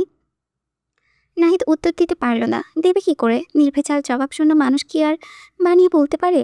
তখনই কড়াকণ্ঠে গর্জে উঠল তীব্র, চুপ কর! যেটা নিজেরাও জানিস না সেটা অন্যের উপর চাপিয়ে দিচ্ছিস কেন? নাহিদকে তোদের থেকেও আমি ভালো জানি, আমি চিনি ওকে। একবার বললাম দা, ও বলেনি। ব্যাস, এ নিয়ে আর একটা কথাও নয়। ছলছল চোখে দাঁড়িয়ে থাকা নাহিদের ভেতরটা অব্দি জুড়ে গেল এবার। তীব্রর ওর প্রতি এত বিশ্বাস, এত আস্থা, কই আগে তো কোনোদিনও বলেনি। তিনজন তখন মুখ গোজ করে দাঁড়িয়ে। অন্যদিকে মহা দুশ্চিন্তায় পড়েছে তীব্র। নোহার কাছে তার গোপন কথা যে ওর বন্ধুরা কেউ বলেনি, সেটা ও জানে, কিন্তু বলল যাকে। যাই বলুক, সে নিশ্চয়ই ওর শত্রু। সে চায় না পুষ্পিতা ওর হোক। পুষ্পিতার কথা তুলতেই তীব্রর মস্তিষ্কে জেগে উঠল যে নাম। নিজে চমকে গেল তাতে। সাফিন? ও বলেছে কিছু? না না না, সাফিন কি করে বলবে? তীব্র মাথা নাড়ল দুপাশে, কিন্তু কোনো ক্লুই তো নেই। সে একটা হতাশ ভঙ্গিতে টিফানে বসে পড়ল। বন্ধুরা তার চেহারা থেকে উদ্বিগ্ন হয়, নিজেরাও চিন্তায় পড়ল। রঞ্জলে এলোমেলো পায়চারি শুরু করলো সবাই। শুধু এক কোণে দাঁড়িয়েছিল নাহিদ। ওর মাথাতেই একটা ভাবনা, কে বলল? তারপর চট করে নাহিদের মনে পড়ে গেল জামশেদের কথা। ভদ্রলোক এখানে আসার ব্যাপারটা বলতে বারণ করাই নাহিদ সত্যই কাউকে জানায়নি। কিন্তু তীব্রর অবস্থা দেখে আর চুপ থাকতে পারল না। তৎপর কাছে এসে বলল, বিট্টু, একটা কথা বলা হয়নি তোকে। আজ সকালে না আঙ্কেল এসেছিলেন এখানে। তীব্র ভ্রু কুচকায়। কোন আঙ্কেল? জামশেদ আঙ্কেল। চমকে উঠল ও। তড়াক করে উঠে দাঁড়ালো অমনি বিস্মিত হয়ে বলল, কি? কেন? নাহিদ চিপে ঠোঁট পিছিয়ে বলল, তা জানি না, আসলে আমাকে কিছুই বলেনি। তুই তো আজ তাড়াতাড়ি বের হয়ে গিয়েছিলি। আঙ্কেল তার পরপরই এসেছিলেন। আমান সতর্ক কণ্ঠে বলল, ওই যখন আমাকে দরজা খুলতে বলেছিলি, কিন্তু তুই যে বললি পেপারওয়ালা। নাহিদ নিভে যায় এবেলা মিনমিন করে জানাই, আসলে আঙ্কেল মানা করেছিলেন বলতে। ফুঁসে উঠল সে। মানা করলেন আর তুইও চেপে গেলি? ওয়াও! তো কি করবো আমি? মুরব্বী মানুষের কথা অমান্য করব? মুশফিক বলল, ওর কথা ছাড়। আচ্ছা বিট্টু, তোর কি মনে হয় আঙ্কেল হঠাৎ এখানে কেন এসেছেন? তীব্র ভাবক একটু চুপ থেকে বলল, যে জন্যই আসুক, কাজটা যে মন্ত্রীমশাই খুঁটিয়ে গেছে তাতে কোনো সন্দেহ নেই। নাহিদ শুরু থেকে সবটা বলল। নাহিদ একটু নড়ে চড়ে দাঁড়ালো। সকলের সব কথা ঝরঝর করে বলতেই তীব্র গুলিয়ে গেল পুরোটা। চোট কামড়ে ডুব দিল ভ্রমভ্রমের স্রোতে। এই মন্ত্রীমশাই হঠাৎ এখানে কেন এলো? কি দেখতে? উত্তর না পেলেও মেজাজটাই বিগড়ে গেল ছেলেটার।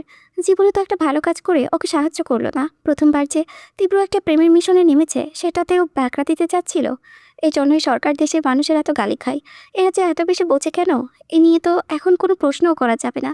ভদ্রলোকের শিরায় শিরায় রাজনীতি সঙ্গে সঙ্গে ধরে ফেলবে তাহলে। পুষ্পিতার সাথে কাটানো ভালো মেজাজটা তীব্র তলানিতে এখন তুঙ্গে ওঠা রাগ কোথায় উগড়ে দেবে বুঝল না। সামনে পড়ল দিবানের কাঠের বয়া। তুরন্ত ধুর বলে লাথি মারল সেখানে। পরের দিন ক্লাসের কাছাকাছি এসে দাঁড়িয়ে গেল তীব্র। ভেতরে ঢুকবে কি ঢুকবে না দ্বিধাদ্বন্দ্ব বেঁধে গেল সে নিয়ে। একদিকে যেতে ইচ্ছে করছে, পরপরে সেই চাপা পড়েছে না যাওয়ার ইচ্ছেটাতে। যাওয়ার ইচ্ছে হেতু অবশ্যই পুষ্পিতা, কিন্তু আজকে একটা ভিন্ন কারণে প্রকাণ্ড তুতনায় থুবড়ে পড়েছে সে। গতকাল যে আমি ফুল দিতে অফিস রুমে এসেছিল, সেও তো ওই ক্লাসেরই। যদিও নাম জানে না তীব্র, কিন্তু ভীতু মেয়ের সাথে বেশ কয়েকবার দেখেছে। আর আজকের এই দোটানাই কারণ সেই মেয়েটাই। এমন ফালতু মুসিবতে তীব্র কোনোদিনও পড়েনি। জীবনে প্রথম তাকে কোনো মেয়ে প্রেমের প্রস্তাব দিতে এসেছিল। বারটাতে তো মেয়েরা চোখ তুলতেও সাহস পেত না। সেটাই ভালো ছিল। এই স্যার ড্রামা করার পর থেকেই তার সাথে যত হাবিজাবি ঘটেছে। সব থেকে বড় কথা, তীব্রর এখনও মেয়ের দিকে তাকাতেও অস্বস্তি হবে না। ডাক্তারি, কিন্তু না, গিয়েও উপায় নেই। সব মনোদিতার অবসান ঘটিয়ে বাধ্য হয়ে ক্লাসে ঢুকলো সে। প্রতিদিনকার একই রুটিন। শিক্ষার্থীরা উঠে দাঁড়াবে, স্যালাম ঠুকবে, তীব্র ডানে পাবে নাচে বলবে বসো। আগের ক্লাসটা রাহাত ছেড়ে ছিল। প্রতিদিন হোয়াইট বোর্ডে যা লিখেন অমনি পড়ে থাকে। ভদ্রতা দেখাতে মুছতেও চান না। তীব্রর মেজাজ এমনিতেই খারাপ, এটা থেকে আরও বিগড়ে গেল। ইচ্ছে হলো বোর্ডটা মেরে রাহাতের মুখ ভেসকে দিতে। তীব্র একটা ছেলেকে বলে, মোছো এটা। জ্বরে বেগে উঠে এলো সে। ডাস্টার তুলে বড় যত্ন নিয়ে মুছল। তারপর গিয়ে পূর্বস্থানে বসে পড়ল। তীব্র বইপত্র দেখতে ব্যস্তই। হঠাৎ এক ফাঁকে খেয়াল করলো ক্লাসে পুষ্পিতা নেই। অমনি নির্ভন্ত চাউনি সচেতন হলো তার। ব্রু গুছিয়ে পুরো ক্লাসেই চোখ বোলালো তীব্র। পুষ্পিতা কেন? সে মেয়েও নেই। এরা কি আসেনি আজ? তীব্র একটু ঘুরিয়ে পেঁচিয়ে শুধালো, ক্লাস ফাঁকা লাগছে কেন? কারা আসেনি? মাঝের বেঞ্চ হতে একজন জানায়, তনুজা আর সুন্দর মেয়েটা আসেনি স্যার। ওই যে মাথায় এত বড় ঘোমটা দিয়ে রাখে না সে। তীব্র যখন দেখলো একটা ছেলে বলেছে এসব, জ্বলন্ত চোখে চাইল তার দিকে। চাউনিতে যেন ভস্ম হবে সে। কত বড় দুঃসাহস তার ভীতু মেয়েকে তারই সামনে সুন্দর বলেছে। তথাকথিত কারণে ঘুষি মেরে ছেলেটার মুখ ভোঁতা বানাতে তীব্র পারল না। তবে দাঁতের ফাঁকে রাগ চেপে বলল, মেয়েটার একটা নাম আছে, এরকম বিশেষণ দিয়ে কাউকে ডাকবে না। স্যার সরি, আসলে নাম জানতাম না তো। না জানলে কথা বলবে না। মেয়েদের ব্যাপারে এত আগ্রহ ভালো কিছু নয়। It's a question of your character. একজন ফোরন কাটল মাঝখানে। প্রশ্ন তোলার কিছু নেই স্যার, আমরা সবাই জানি ওর চরিত্র এমনিতেই খারাপ। অমনি সমস্ত ক্লাসে হাসির রোল পড়ে গেল। হাসি তো নয়, তীব্র রাগের আগুনে এক চামচ কি টেবিলে ছাপড়ে হুঙ্কার ছুড়ল সে, শাট আপ। স্বতঃস্ফূর্ত ক্লাসরুম ততষ্ট হয় সহসা। তীব্র সব ক্রোধ গিয়ে বার্তালো ছেলে দুটির ওপর। এই তোমরা দুজন স্ট্যান্ড আপ, স্ট্যান্ড আপ। এক ধমকে সশব্রস্ত উঠে দাঁড়ালো ওরা। তীব্র আদেশ করলো কলা কলাই, যাও বাইরে গিয়ে কান ধরে দাঁড়িয়ে থাকো। স্যার আমরা কি, I said out from here. উচ্চধ্বনিতে বিপরীতে তাদের বলার কিছু নেই। স্যার যে হঠাৎ এত রেগে কেন গেলেন, মুখ কুচ করে হাঁটা ধরল ওরা। বাইরে গিয়ে কান ধরে দাঁড়ালো। ক্লাসের বাকিরা তখনও চুপচাপ পিঠ টান টান করে বসে। তীব্র নিজেকে শান্ত করার চেষ্টা করে। পড়ানোর আর এক ফোঁটাও ইচ্ছে নেই। কেমন যেন ভেতর থেকেই হারিয়ে গেছে জোরটা। বইয়ের প্রতি পাতাতেও যেন প্রশ্ন লেখা আছে, তুমি আসেনি কেন আজ? ছোট্ট ক্লাসে শেষ করলো ছটফটিয়ে। এই মুহূর্ত দাঁড়ালো না। তারপর হন পায়ে রওনা করলো ফুরকানের কক্ষে। বহুদিন পর তাকে দোরগোড়ায় দেখে ভদ্রলোক আশ্চর্য হলেন খুব। ভাবটুকু রেখে গতগত হয়ে বললেন, আরে তীব্র, এসো ভেতরে এসো। তীব্র ঢুকলো। ফুরকান চেয়ার দেখায়, বসো। কি ব্যাপার, হঠাৎ করে কি মনে করে? তীব্র বসেনি, সাথে সাথে বলল, বসবো না স্যার, আমার এক্ষুনি বাসায় ফিরতে হবে, সেটাই বলতে এসেছি আপনাকে। ফুরকানের কপাল বেঁকে যায়। এক পোল ঘড়ি দেখে বলল, এখন ছুটিতে হতে তো আরও অনেক সময় বাকি। জানি, তবে আমার আর ক্লাস নেই, ভীষণ জরুরি, তাই বলছি। না হলে আপনি তো জানেন আমি পড়াশোনার ব্যাপারে কতটা স্ট্রিক্ট। এই যাত্রায় ফুরকান দমে এলেন। কতটা সত্যি, ছেলেটা যে পড়াশোনার বিষয়ে কতটা সিরিয়াস তার থেকে ভালো কে জানে। হেসে বললেন, আচ্ছা যাও তাহলে। Thank you sir. নুহা তৈরি হচ্ছে ভার্সিটির জন্য, অথচ মেজাজের অবস্থা বেশ চড়া। তারপরও আজ থেকে পরীক্ষা শুরু হবে। সময় 12টা, কিন্তু আগেভাগেই যাবেও। ভার্সিটির ওদিকটায় রাস্তা সারাইয়ের কাজ চলছে। আজকাল জ্যাম পড়ে খুব। কোনোভাবে যদি পৌঁছাতে দেরি হয়ে যায়, বাড়িতে তো আর কাজ নেই, তাহলে সামনে গিয়ে বসে থাকবে না হয়। নুহা ফাইলপত্র কাল রাতে গুছিয়ে রেখেছিল, অথচ বের হতে হতে 10টা প্রায়। সব হাতে নিয়ে একবার বিছানার দিকে চাইলো ফিরে। বেঘুরে ঘুমোচ্ছে পুষ্পিতা। দিন দুনিয়ার কোনো কিছুতে খেয়াল নেই। নুহা একবার ভাবলো ডাকবে ওকে, দৌড় আটকাতে হবে না। কিন্তু তন্ডিত পুষ্পিতার মলিন মুখখানা পাল্টে নিল সিদ্ধান্ত। কাল সারা রাত মেয়েটা জেগেছিল, শুধু চিত হয়ে শুয়ে সিলিংটাকে একটানে দেখেছে। এক ফোঁটা নড়েনি, কথা বলেনি, এটা সেটা বলে নোহাকে বিরক্তও করেনি। ঘুমতো মায়াবীর দিকে যে মুচকি হাসল সে। মেয়েটা অহেতুক এমন উদাস উদাস থাকে। যদি জানতো ওর প্রেমে এক মাস্তান আড়ালে অবটালে কি লঙ্কা কাণ্ডটাই না ঘটিয়েছে। নুহার হাসি পারল, মাথা নুয়ে পুষ্পিতার কপালে চুমু দিল একটা। ওরা একই বয়সী, বড় হয়েছে একসাথে, কিন্তু পুষ্পিতাকে নুহার একটা বাচ্চা খরগোশ মনে হয়। মানুষের পায়ের ছাপ দেখলেও খরগোশ কেমন গুচাসুটি মেরে থাকে, পুষ্পিতাও অমন। নুহাই তো আগলে রেখেছে এতকাল, অবশ্য এবার থেকে ছুটি ওর। এই দায়িত্ব স্বেচ্ছায় অন্য একজন কাঁধে নিচ্ছে যে। নুহার ডাকলো না ওকে, চুপচাপ চাবি হাতে তুলল। ফাইল নিয়ে বাহিরে এসে লোক আটকানোর মাঝে অফিসের জন্য বেরিয়ে এলো নাহিদ। পাশ ফিরে নুহাকে দেখেই বলল, গুড মর্নিং। উৎফুল্ল চিত্ত তার। নুহার কানে কথাটা গেল, কিন্তু কোনো জবাব দিল না আজ। নাহিদ গলায় চোর বাড়িয়ে বলল, মিস নুহা, শুভ সকাল। এবারেও তার উত্তর এলো না। ছেলেটা কপাল গুছে এবার বিস্ময়ের চোখে আকাশে উঠালো। যখন নুহা শব্দহীন পাশ কাটিয়ে নেমে গেল নিচে, বিভ্রমে এক চোটে চুপুনি খেল নাহিদ। মিস নুহা ওর সাথে কথা বলল না কেন, হঠাৎ কি হলো? নুহা ততক্ষণে সিঁড়ি ভেঙে নেমেছে। স্লিপারের জুতোটা মোজাইকের মাঝে টসটসে করছে শব্দে। নাহিদ আর চিন্তা ভাবনা করলো না, টসটো পিছনে ছুটল তার। পথে হাজারবার ডাকলো, মিস নুহা, এনিথিং রং? কিছু হয়েছে আপনার? নুহা শুনছেন? এতগুলো কথার পিঠে নুহার ফিরতি জবাব শূন্য। নাহিদের মাঝে এবার গরম হয়ে গেল। লম্বা পায়ে এসে পেছনে হতে হাতটা টেনে ধরলো ওর। নুহা থমকে দাঁড়ায়, তবে চমকাই না, একটিবার ঘুরেও দেখল না পেছনে। গম্ভীর গলায় বলল, হাত ছাড়ুন। নাহিদের সন্দেহ প্রকাশ হলো এবার। ঠিক বুঝেছে কিছু একটা হয়েছে এই মেয়ের, কিন্তু সে করেছেটা কি? নাহিদ ছাড়ল না হাত, তবে পেছন থেকে এক পা ফেলে পাশে এসে দাঁড়ালো। আপনি কি কোনো কারণে রেগে আছেন? নুহা নিরুত্তর। নাহিদ অধৈর্য হয়ে বলল, আহা এমন করছেন কেন? সবটা খুলে না বললে আমি কি করে বুঝবো বলুন? নুহার কণ্ঠ থমথমে। কি বলবো? একটা গুন্ডার সাথে আমার বলার মতো কোনো কিছু থাকতে পারে? তুরন্ত আকাশ থেকে ছিটকে পড়ল নাহিদ। হকচকিয়ে বলল, গুন্ডা? কে গুন্ডা? নুহার আর শান্ত থাকা হলো না। গায়ের শক্তি দিয়ে এক ঝটকায় ছাড়িয়ে আনলো হাত। ফুঁসে উঠল পাখিনীর মতো। ঢং করছেন? কে গুন্ডা আপনি জানেন না? লজ্জা করে না এত মিথ্যা বলতে? জিভটা কাঁপে না মিস্টার নাহিদ? ওয়েট, আপনি নাহিদ তো? নাকি আপনারও আপনার বন্ধুর মতো কোনো সিক্রেট নাম আছে? নাহিদ পাকানো ভ্রু টান হয়ে যায়। মনে পড়ল গতকালকের কথা। বিট্টু বলেছিল নুহা সব জেনে গেছে। এই রে, মেয়েটা কি ভাবছে তাহলে? বিট্টু মাস্তানের বন্ধু বলে সেও মাস্তান? নুহা মনে মনে আহত হলো ওকে চুপ থাকতে দেখে। ঢাড়সটা নিজের হয়ে একটা কোনো সাফাইও গাইবে না? রেখে মেখে বলল, কি আসল জায়গায় ঘা পড়েছে তাই না? আমি কখনো শোবিজ ওয়ার্ল্ডের কাউকে দেখিনি। দেখার যা অপেক্ষা ছিল সেসব মিটে গেছে এখন। কেন জানেন? নাহিদ পোকার মতো মাথা নাড়লে দুপাশে। এতেই নোহা যেতে গেল আবারও। এই একদম এসব নাটক করবেন না। কি ভেবেছেনটা কি? ওরকম বোকাশোকা একটা মুখ করে রাখলে, অবুজ অবুজ হাবভাব করলেই আমি ভুলে যাব আপনার আসল পরিচয় কি? আপনি যে বিট্টু মাস্টারের বন্ধু, সে কি আমি জানি না? সব জেনে গেছি আমি। সত্যি বেশি দিন চাপা রাখা যায় না, বুঝেছেন মাস্তান কোথাকার? নাহিদের দুই চোখ কপালে উঠে যায়। উদ্যোগ নিয়ে বলল, এই না না, আমি মাস্তান নই। বিশ্বের যত গালি আছে সব দিন প্লিজ, কিন্তু যেটা আমি নই সেটা বলবেন না। নুহা ধমকে বলল, চুপ করুন। মাস্তানকে কি বলবে? তা কি মানুষ? ঢাকায় পাড়ায় পাড়ায় মাস্তানি করে বেড়াই, আর তাকে মাস্তান বললে খারাপ লাগে তাই না? নাহিদ চিপ কেটে বলল, চিচি, যে কাজ আমি জীবনেও করিনি সে কাজে সার্টিফিকেট দিলে খারাপ তো লাগবেই। নুহা ফোঁস করে শ্বাস পেল এবার। ক্লান্ত কণ্ঠে বলল, দেখুন, আজ আমার পরীক্ষা। আপনার সাথে তর্ক করার সময় ইচ্ছে একটাও নেই। দয়া করে আপনি আপনার রাস্তা মাপুন। তা বললে কি করে হয়? আপনি না জেনে আমাকে ভুল বুঝছেন, সেটা ভাঙানো তো আমার দায়িত্ব। নুহা কড়া কণ্ঠে বলল, ভুল বুঝেছি? আপনার কি আমার ধারণা শক্তিকে একটু ঠুনকো মনে হয়? আমি না জেনে কথা বলার মানুষই নয়। আপনার সাথে কথা বলতে চাই না, মানে চাই না। নাহিদ নাছোড়বান্দা পাল্টা যুক্তি দিল, দেখুন মিস নোহা, আপনার চিন্তাভাবনা ঠুনকো কি না জানি না, তবে আমি মনে করি আমাদের সম্পর্কটা ঠুনকো নয়। আপনি কথা বলবেন না বলে আমি চলে যাব? কখনো না। নুহা আশ্চর্য চোখে চাইল। কি বলল লোকটা? আমাদের সম্পর্ক? এত ক্ষোভের মাঝেও এই একটা কথাই নুহার বুক ধুকপুক করে ওঠে। ঝগড়ার কারণে পুষতে থাকা জিভটা মুখ গহ্বরে নেতে যেতে চায়। হুট করেই ওর হাতটা মুঠোয় ধরল নাহিদ। একই স্পর্শ। নাহিদ আগেও হাত ধরেছে, অথচ এত চমকে উঠল মেয়েটা। মুখ তুলতেই নাহিদের নিভন্ত চোখে দৃষ্টি মেলে গেল। থমথমে ভাবটা ঢাকতে চেয়েও ব্যর্থ হলো নোহা। ও প্রস্তুত ২৬ চওড়া করে প্রলেপ তুলল মুখে। তবে নাহিদের এসবে মন নেই। সে নিজের মতো কথা বলছে, বড্ড নরম আর কাতর সেই স্বর। প্লিজ একটু শান্ত হয়ে আমার কথাটা শুনুন। দেখুন, আমি সত্যিই মাস্তান নই।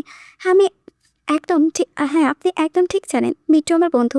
ইনফ্যাক্ট আজ আমি বলবো ও আমার জীবনের সবথেকে ভালো বন্ধু হয়ে উঠেছে, যে আমাকে এক কথায় বিশ্বাস করে ভরসা করে। কিন্তু তার মানে এই নয় যে আমি মাস্তান। বিট্টু মাস্তান থাকাকালীন আমি ওর সাথে মিশেছি, আটা দিয়েছি, কিন্তু কোনোদিনও একটা লাঠি অব্দি হাতে ধরে দেখিনি। চুরি কাচি তো অনেক বিশাল ব্যাপার। আপনার বিশ্বাস না হলে বিট্টুকে জিজ্ঞেস করতে পারেন। তাও এভাবে আমাকে ভুল বুঝবেন না নোহা। আমার সত্যিই তাহলে ভীষণ কষ্ট হবে। আপনার সাথে আমার এই বন্ধুত্বের সম্পর্কটাকে আমি বড্ড মনে গেঁথে নিয়েছি। এটাকে একটা ভিত্তিহীন বিষয়ের জোর ধরে নষ্ট করে দেবেন না, অনুরোধ করছি আপনাকে। নোহার বোন বলল কি না কে জানে, তবে মেয়েটা প্রেমঠ হয়ে রইল। মুখ নয়ন জোড়ায় চমকালো টলটল করছে জলে। ঠোঁট দুটোতে তিত্তির কম্পন। একবার নাহিদের হাত ধরা, আরেকবার ওর নিষ্পাপ মুখখানা দেখল সে। সাথে মনে হলো তার বুকের কোষগুলো কাঁপছে। প্রচণ্ড উত্তাল ছেয়েও এলে একটা স্থির নৌকায় যেমন দুলে দুলে ওঠে, অমন করে অলিন্দনের চারিপাশ ঢলকে উঠছে কিছুতে। এই অনুভূতি ভিন্ন, যা নোহার আগে কখনো হয়নি। পেটে হাতের থেকে বক্ষর মাঝখানে সবটাতে একটা দুধসাদা গোলগোলে স্রোত। পুষ্পিতা সেদিন বলেছিল না, তীব্রচারের প্রেমে পড়ে ওর এমন কিছু হচ্ছে। তবে কি আমিও? নোহার বুকটা ছাদ করে উঠল, চমকে চাইল নাহিদের দিকে। সেই দৃষ্টিতে নাহিদের সব গলিয়ে যায়। বোকা ছেলে ভাবল ও এখনও রেগে পরিতাপে একাকার হয়ে পড়ল। আচ্ছা বুঝছি, এসব আপনাকে আগে জানাইনি বলে আপনার খারাপ লাগছে। কি করে জানাবো বলুন? বিট্টুর টপ সিক্রেট এটা। বন্ধু হয়ে বন্ধুর সিক্রেট কারো কাছে বলে দেওয়া যায়? আপনারা তো বেস্ট ফ্রেন্ড আছে, আপনি নিশ্চয়ই বুঝবেন। বাট তাও সরি, আপনার রাগ কমানোর জন্য হলেও সরি বলছি আমি। এই দেখুন, কানও ধরছি। এক হাত তুলতে বাম হাতের লতিতে ছিল নাহিদ। নোহা তখনও মূর্তি। ঠিকঠাক করা হাতে কোনো রকমে মুখের ঘাম মুছল। হঠাৎ কেমন শরীর খারাপ লাগছে, গা গোলাচ্ছে, মাথা ঘোরাচ্ছে। কাঁপা কাঁপা গলায় বলল, পানি পানি খাবো।" তীব্রর জিভটা প্লাস্টিক বাড়ির সামনে থামেছে। ড্যাশবোর্ডে চাবি ঘুরেছে, সে ত্রস্র বেগে নামলো। গেট দিয়ে ঢুকতে নেবে হঠাৎ চোখ পড়লো অন্য কোথাও। একবার বেখেয়ালে চেয়েও আবার চকর কাটার ন্যায় ঘুরে চাইলে তীব্র। হাত দুয়েক দূরের ওই চায়ের দোকানটায় টুলে বসে আছে নুহা। নাহিদ পাশেই দাঁড়িয়ে, তবে কাজে বহাল সে। বোতল কাত করে মুঠোতে জল ঢেলে লাগাতার মেয়েটার মাথায় দিয়েই যাচ্ছে। বিষয়টায় তীব্র খাটকা লাগে। এদের হঠাৎ এই অবস্থা কেন? কৌতূহলে টিকতে না পারে এগিয়ে এলো সে। নাহিদ তখন নুহাকে নিয়ে ব্যস্ত, চিত্তে তার দিশেহারা ভাব। এই তো একটু আগে মেয়েটা সুস্থ সবল ছিল, কেমন ফটাফটা করে ঝগড়া করেছিল ওর সাথে। হঠাৎ এমন হলো কেন? উদ্বিগ্ন এই নিয়ে হাজারবার শুধালো, "আপনি ঠিক আছেন এখন? একটু কি বেটার লাগছে?" বরাবরের মতন নুহা কিছুই বলল না, কিংবা চেয়েও বলতে পারছে না। নাহিদ নিজেই বলল, "এখনও কি মাথা ঘুরছে নুহা?" নুহার মনে হলো শুধু মাথা নয়, আস্ত দুনিয়াটায় ভোগ করছে সামনে। কি সর্বনাশ! হায় আল্লাহ! শেষে কিনা এই ঢেঁড়সের প্রেমে পড়ল সে। জি, দেশে কি আর ছেলে নেই? বিড়ালের মতো মেয় মেয় করা পুরুষটি নুহার দুচ্চক্ষের বিষ। সে নুহার পর হবে এই নাহিদের মতো ক্যাবলা ছেলেটা? নিজের পুনরায় ভাবনার মাঝে নুহা নিজে হতভম্ব। তো সামলাতে রীতিমতো হেঁচকে উঠে গেল। নাহিদ আরও উত্তেজিত হয়। কি হয়েছে? ঠিক আছে? এইসব বলে বলে ফেনা তোলে মুখে। নুহা পাকরুদ্ধ হয়ে দেখে যায় শুধু। মনে মনে হাহুতাশ করে গলা ফাটিয়ে বলল, ইয়া আল্লাহ! এসব কি? ইয়া মাবুদ, মাটি ফাঁকা করো। এখনই কিছু হলো না, অথচ আমি বিয়ে অব্দি চলে গিয়েছি। ছি! এর মধ্যে তীব্র পাশে এসে দাঁড়ালো। ব্রুকুচকে দুজনকে খেয়াল করলো, একবার জিজ্ঞেস করলো, কি হয়েছে? কোনো সমস্যা? অনুশোচনায় নুহার বুকটা তখন গলাতে, তবে নাহিদের হড়পড়িয়ে ওঠে। দেখ না, উনি হঠাৎ করে এত অসুস্থ হয়ে পড়েছেন, ঠিক করে কারোর সাথে কথাও বলতে পারছেন না। কি করি বলতো? তীব্রর মাঝে একটু চিন্তা দেখা গেল। আগে হলে হতো না, কিন্তু কালকের ওই ঘটনার পর নুহাকে তার যথেষ্ট ভালো লেগেছে। কপালে ভাঁজ ফেলে বলল, সে কি, হঠাৎ কি হলো তোমার? নুহা তীব্রর বেলায় আর চোখ থাকতে পারেনি। ছোট্ট করে বলল, একটু মাথা ঘুরছে স্যার। আমি বরং ডক্টরকে একটা ফোন করি। তীব্র ফোন বের করতে গেলেই নুহা ত্রস্ত দাঁড়িয়েও যায়। শশব্যস্ত বলে, না না, তার দরকার নেই। সামান্য মাথা ঘোরা ঠিক হয়ে যাবে। আপনি ভাববেন না স্যার। তীব্র সংশয়হীন। Are you sure? জি। নুহা টেনে হিচড়ে ঠোঁটে হাসি আনলো। মাথা নাড়ল সে। নাহিদকে বলল, তুই অফিসে যাসনি এখনো? ছেলেটা যেন হুঁশে আসছে। এক হাতে জিভ কেটে বলল, এই রে, আমার তো অফিসের কথা মনেই ছিল না। জীবনে প্রথম চাকরি করলে যা হয়, ইস, আজ আমার চাকরি থাকলে হলো। পরপরই চিন্তিত কণ্ঠে বলল, কিন্তু মিস নুহা এই অবস্থায় ফেলে যাবে কি করে? ওনার আজ পরীক্ষা, অলরেডি 11:40 বাজে। মিস করলে তো এভরিথিং উইল বি লস্ট। এত ভালো একটা কথাতে নুহার বিরক্তি হলো। আরেক দিকে মুখ ঘুরিয়ে বিড়বিড় করলো, কি দরদ! আমার জন্য নাকি উনি অফিসে যেতে পারছেন না। আমার ক্ষতি যা করার সেটা করেই ফেলেছে রে বেয়াদব। এখন এসব আলকাপেরি দেখিয়ে হবেটা কি? তীব্র একটু ভেবে বলল, তাহলে বরং আমার গাড়ি নিয়ে যা, ওকে পৌঁছে দিয়ে নিজ অফিসে যাস। অবশ্য আজকের পরেও চাকরি থাকবে বলে মনে হচ্ছে না। নাইট টট উল্টে মাথা চুলকায়, উঠ করে দাঁত মেলে বলল, থাক, কিছু হবে না, এবার একটা খুঁজে নিব। তীব্র চাবি ওর হাতে দিয়ে ফিরতে নিল। হঠাৎ থেমে পড়ল, তোমার বন্ধু কোথায় নুহা? ভাবনায় বোধ নুহা নড়ে উঠল একটু। পুষ্পিতা? ঘরেই তো। ঘরে? তাহলে কলেজে যাবি কেন? নুহা দুদিকে মাথা নাড়ে। তা তো জানি না স্যার। বেশ, আমি দেখছি। তীব্র যেতে নিলেই বলল, স্যার আমি তো ঘরে বাইরে থেকে লাগিয়ে এসেছি, চাবি আমার কাছে। ও ওকে, চাবিটা দাও।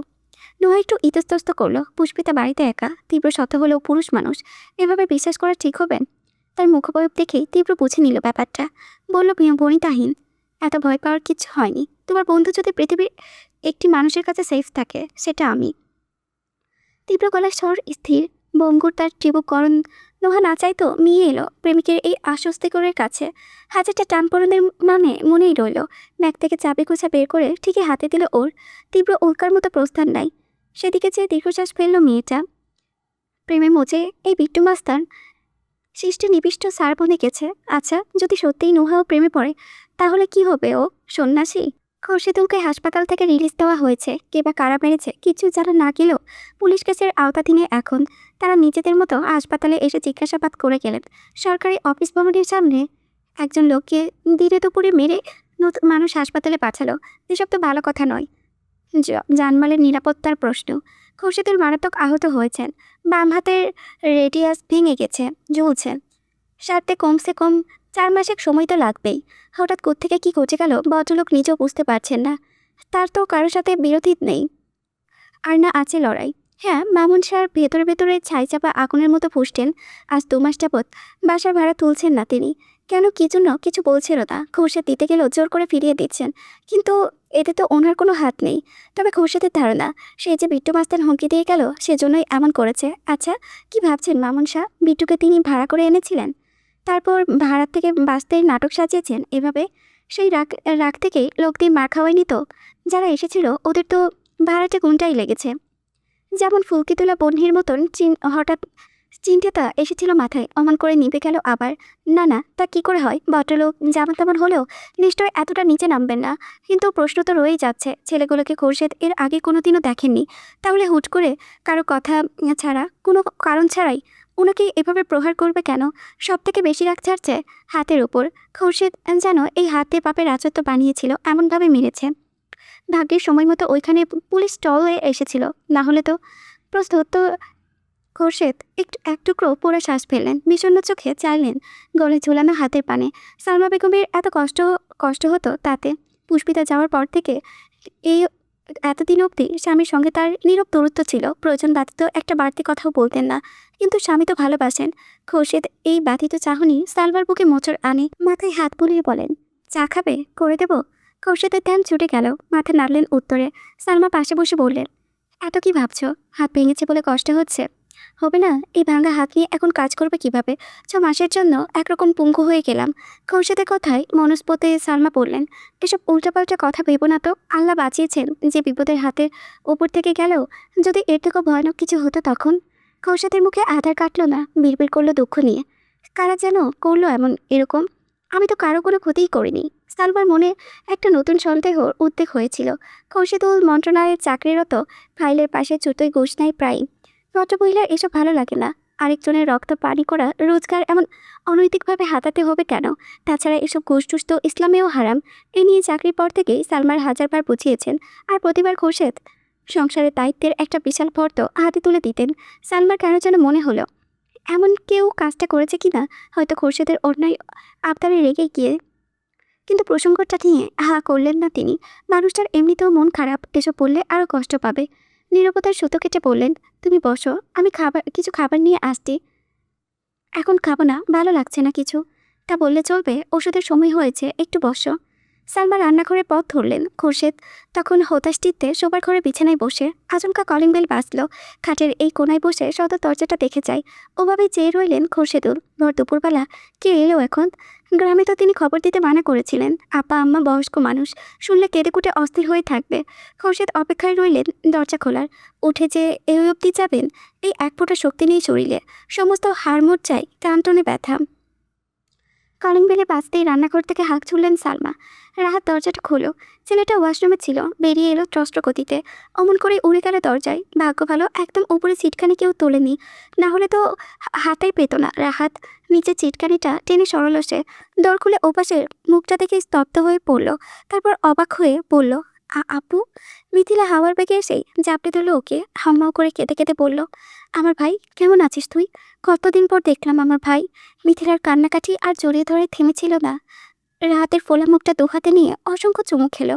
কিশোর তখনও হতবাক, চেয়ে মনের চটচটে অশ্রুতে ভেজেছে তার চেহারা। ঘর থেকে মেয়েকে স্পষ্ট দেখতে পাচ্ছেন খোরশেদ। স্তম্ভিত চেঁচালেন, মিথিলা মিথিলা এসেছে। ঘড়িতে তখন 12টা ছুঁই ছুঁই ভাব। জীবনে প্রথম এত বেলা করে ঘুমিয়েছে পুষ্পিতা। ঘুমাবে না? কাল সারা রাত তো তন্ডায় ছিটে ফোটাও ছিল না চোখে। ইদানিং ওর সাথে প্রায়ই এমন হচ্ছে। রাতে ঘুম হয় না, মাথার কোষগুলো তীব্র যেন ছটপটিয়ে বেড়ায়। আজকের সকাল প্রতিদিনকার মতো। বাইরে কড়া রোদ, অন্যান্য দিনের মতো সহজ সুন্দর নির্মল বাতাস বইছে। তবে এসব সৌন্দর্য পুষ্পিতার কিছু যায় এলো না। তার বুকের ভেতরটা সহ দুঃখে চৌচির। যবে থেকে স্যারের প্রেমে পড়েছে, টের পেয়েছে এই অনুভূতি, তবে থেকে পুষ্পিতার জীবনে সমস্ত স্বস্তি শেষে। অবশ্য অস্বস্তিটাই বা কবে ছিল? নুহাদের সাথে থাকার পর যা থেকে একটু শান্তিতে দিন কাটাতো, প্রকৃতির হয়তো সেটাও সহ্য হয়নি। ঠিকই স্যারের প্রেমে পড়িয়ে সব কেড়ে নিয়েছে ওর থেকে। না, প্রেম নয়, পুষ্পিতা স্যারকে ভালোবাসে। অল্প কদিনে এই ভালোবাসা এত প্রকাট হয়েছে, দিনরাত তাও তাও করে অনলে বুক পুড়ছে তার। আর সেই আগুনে স্যারের এক একটি কাজ হলো ঘিয়ের মতো। কাল স্যার অমন করে ফুল হাতে দিলেন যখন, পুষ্পিতার সাজানো পৃথিবীটা আবার আউলে গেল। তারপর স্যার অত কাছে গেল, হাতে হাত রাখলেন। ভাবতে পুষ্পিতার শ্বাস আটকে গেল। স্যার কাছে এসেছিলেন কেন? কি করতে চেয়েছিলেন? মেয়েটা নেতিবাচক কিছু ভাবতেও পারল না। সুদর্শন তীব্রর পাশে কথাবার্তা ভাবতে বসতে পারে না, হয়তো পারবেও না কখনো। যাকে ভালোবাসে তাকে নিয়ে খারাপ কিছু মাথায় আনা যায়? স্যার যে চিন্তা করেই ফুল দিক, পুষ্পিতা ওই ফুল আর ফুলের মালা যত্ন করে রেখে দিয়েছে।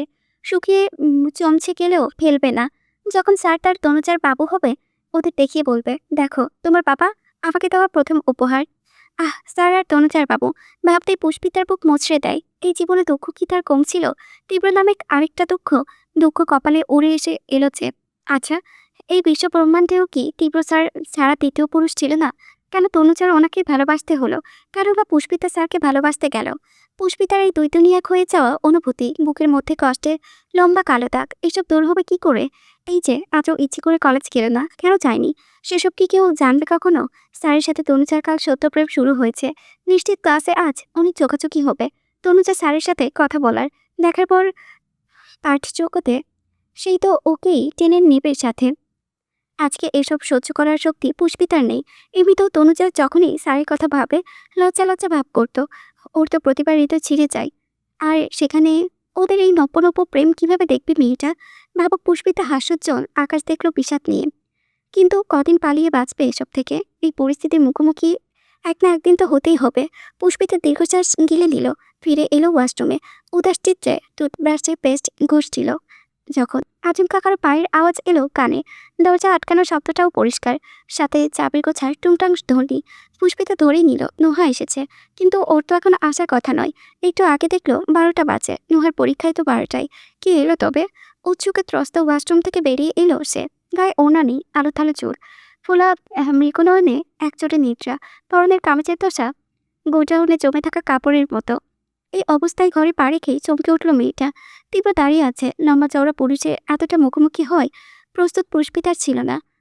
ও প্রতিভোর যত জাতাকলে তরুণী হকচকিয়ে ওঠে, ঠোঁট পরে বেরিয়ে এলো, স্যার। পুষ্পিতার মস্তিষ্ক তখনও সজাগ, স্নায়ুরা বার্তা দিল রাতারাতি, ওরে মেয়ে, তোর গায়ে ওড়না নেই। তরুণতর পুষ্পিতার মুখখানা ধক করে ওঠে, খড়খড়ে কাঠের মতো শুকিয়ে যায় মুখ, মাটিতে পদচকল গ্লোয়ের মতো আটকে গেছে বোধ হয়। না হলে নড়তে পারছে না কেন পুষ্পিতা? কিন্তু এই বিস্ময়, এই কুণ্ঠার কোনো তাই তীব্র নিল না। লম্বা পায়ের কাছে এসে বলল, আমি কলেজে যাওনি কেন? পুষ্পিতার সব কাজ বেঁধে গেল।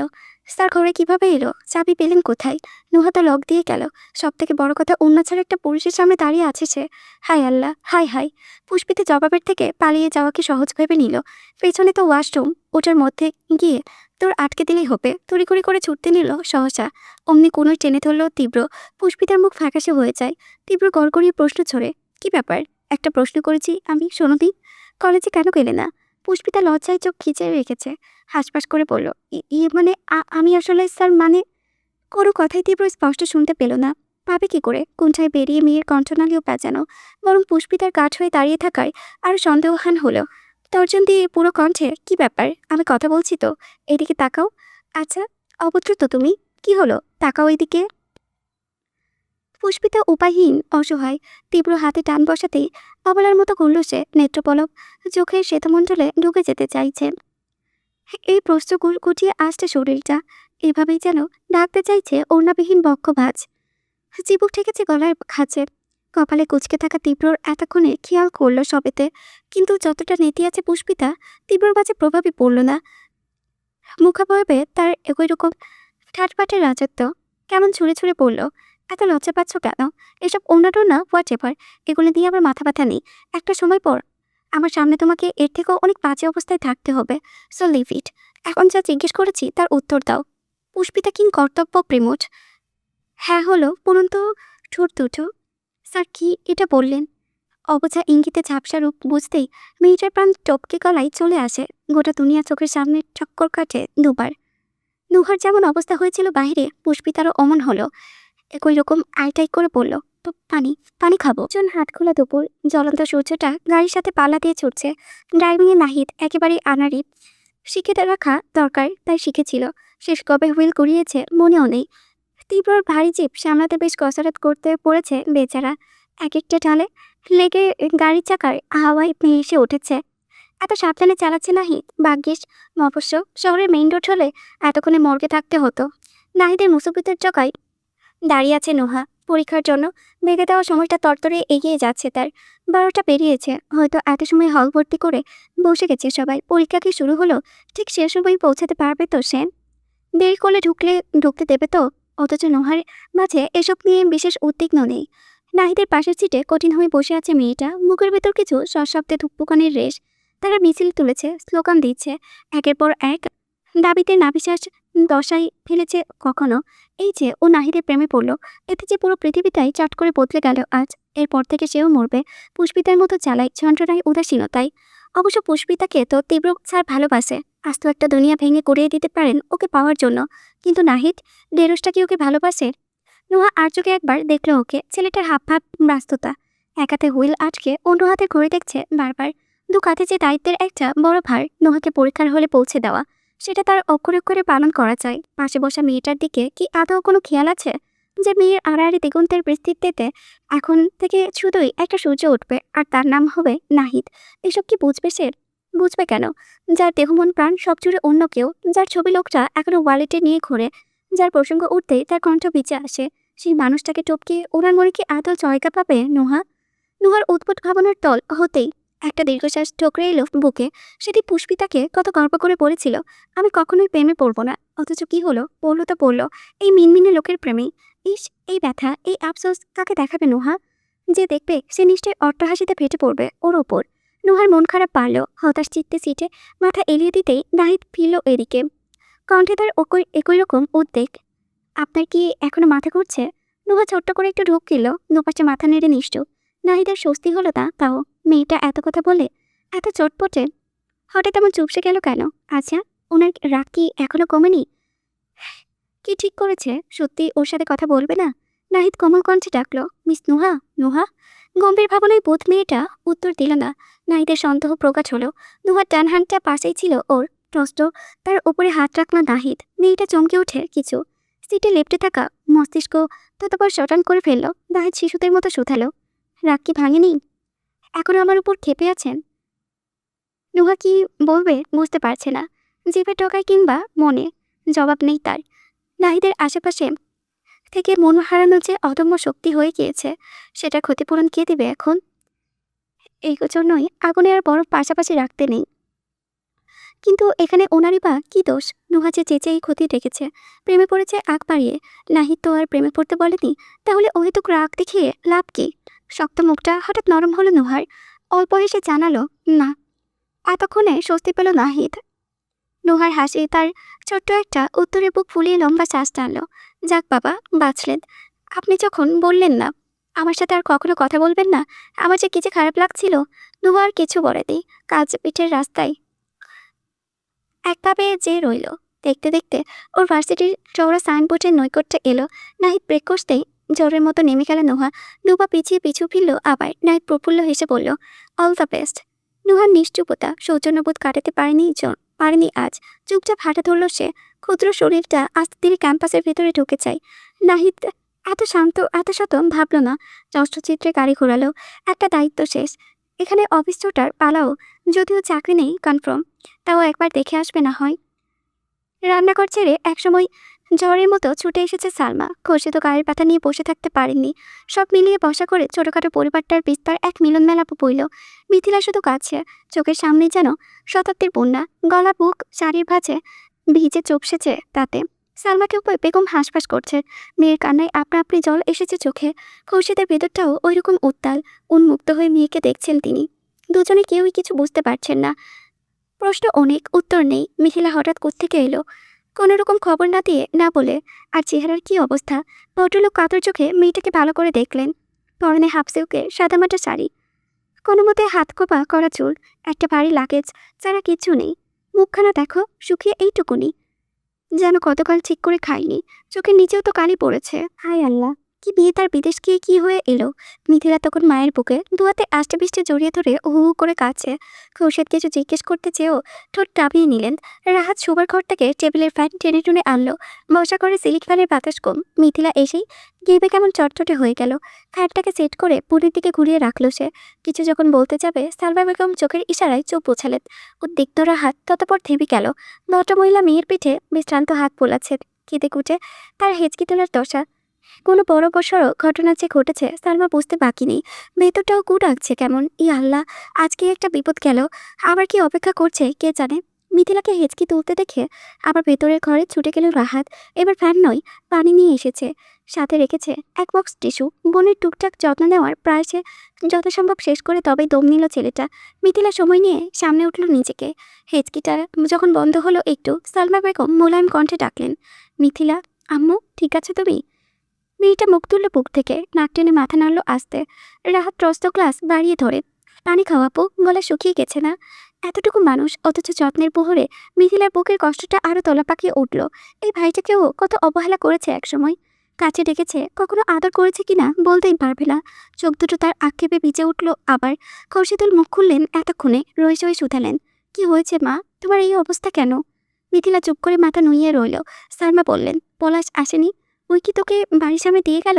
তাহলে ওপরে এলো না কেন? মিথিলা আনতে থেকেই বলল, আমি একা এসেছি মা। সালমা খোরশেদ মুখ চাওয়াচাই করলেন, বুঝতে না পেরে বললেন, একা কেন? মিথিলা বাবার পানে বিষণ্ণ মুখে তুলল।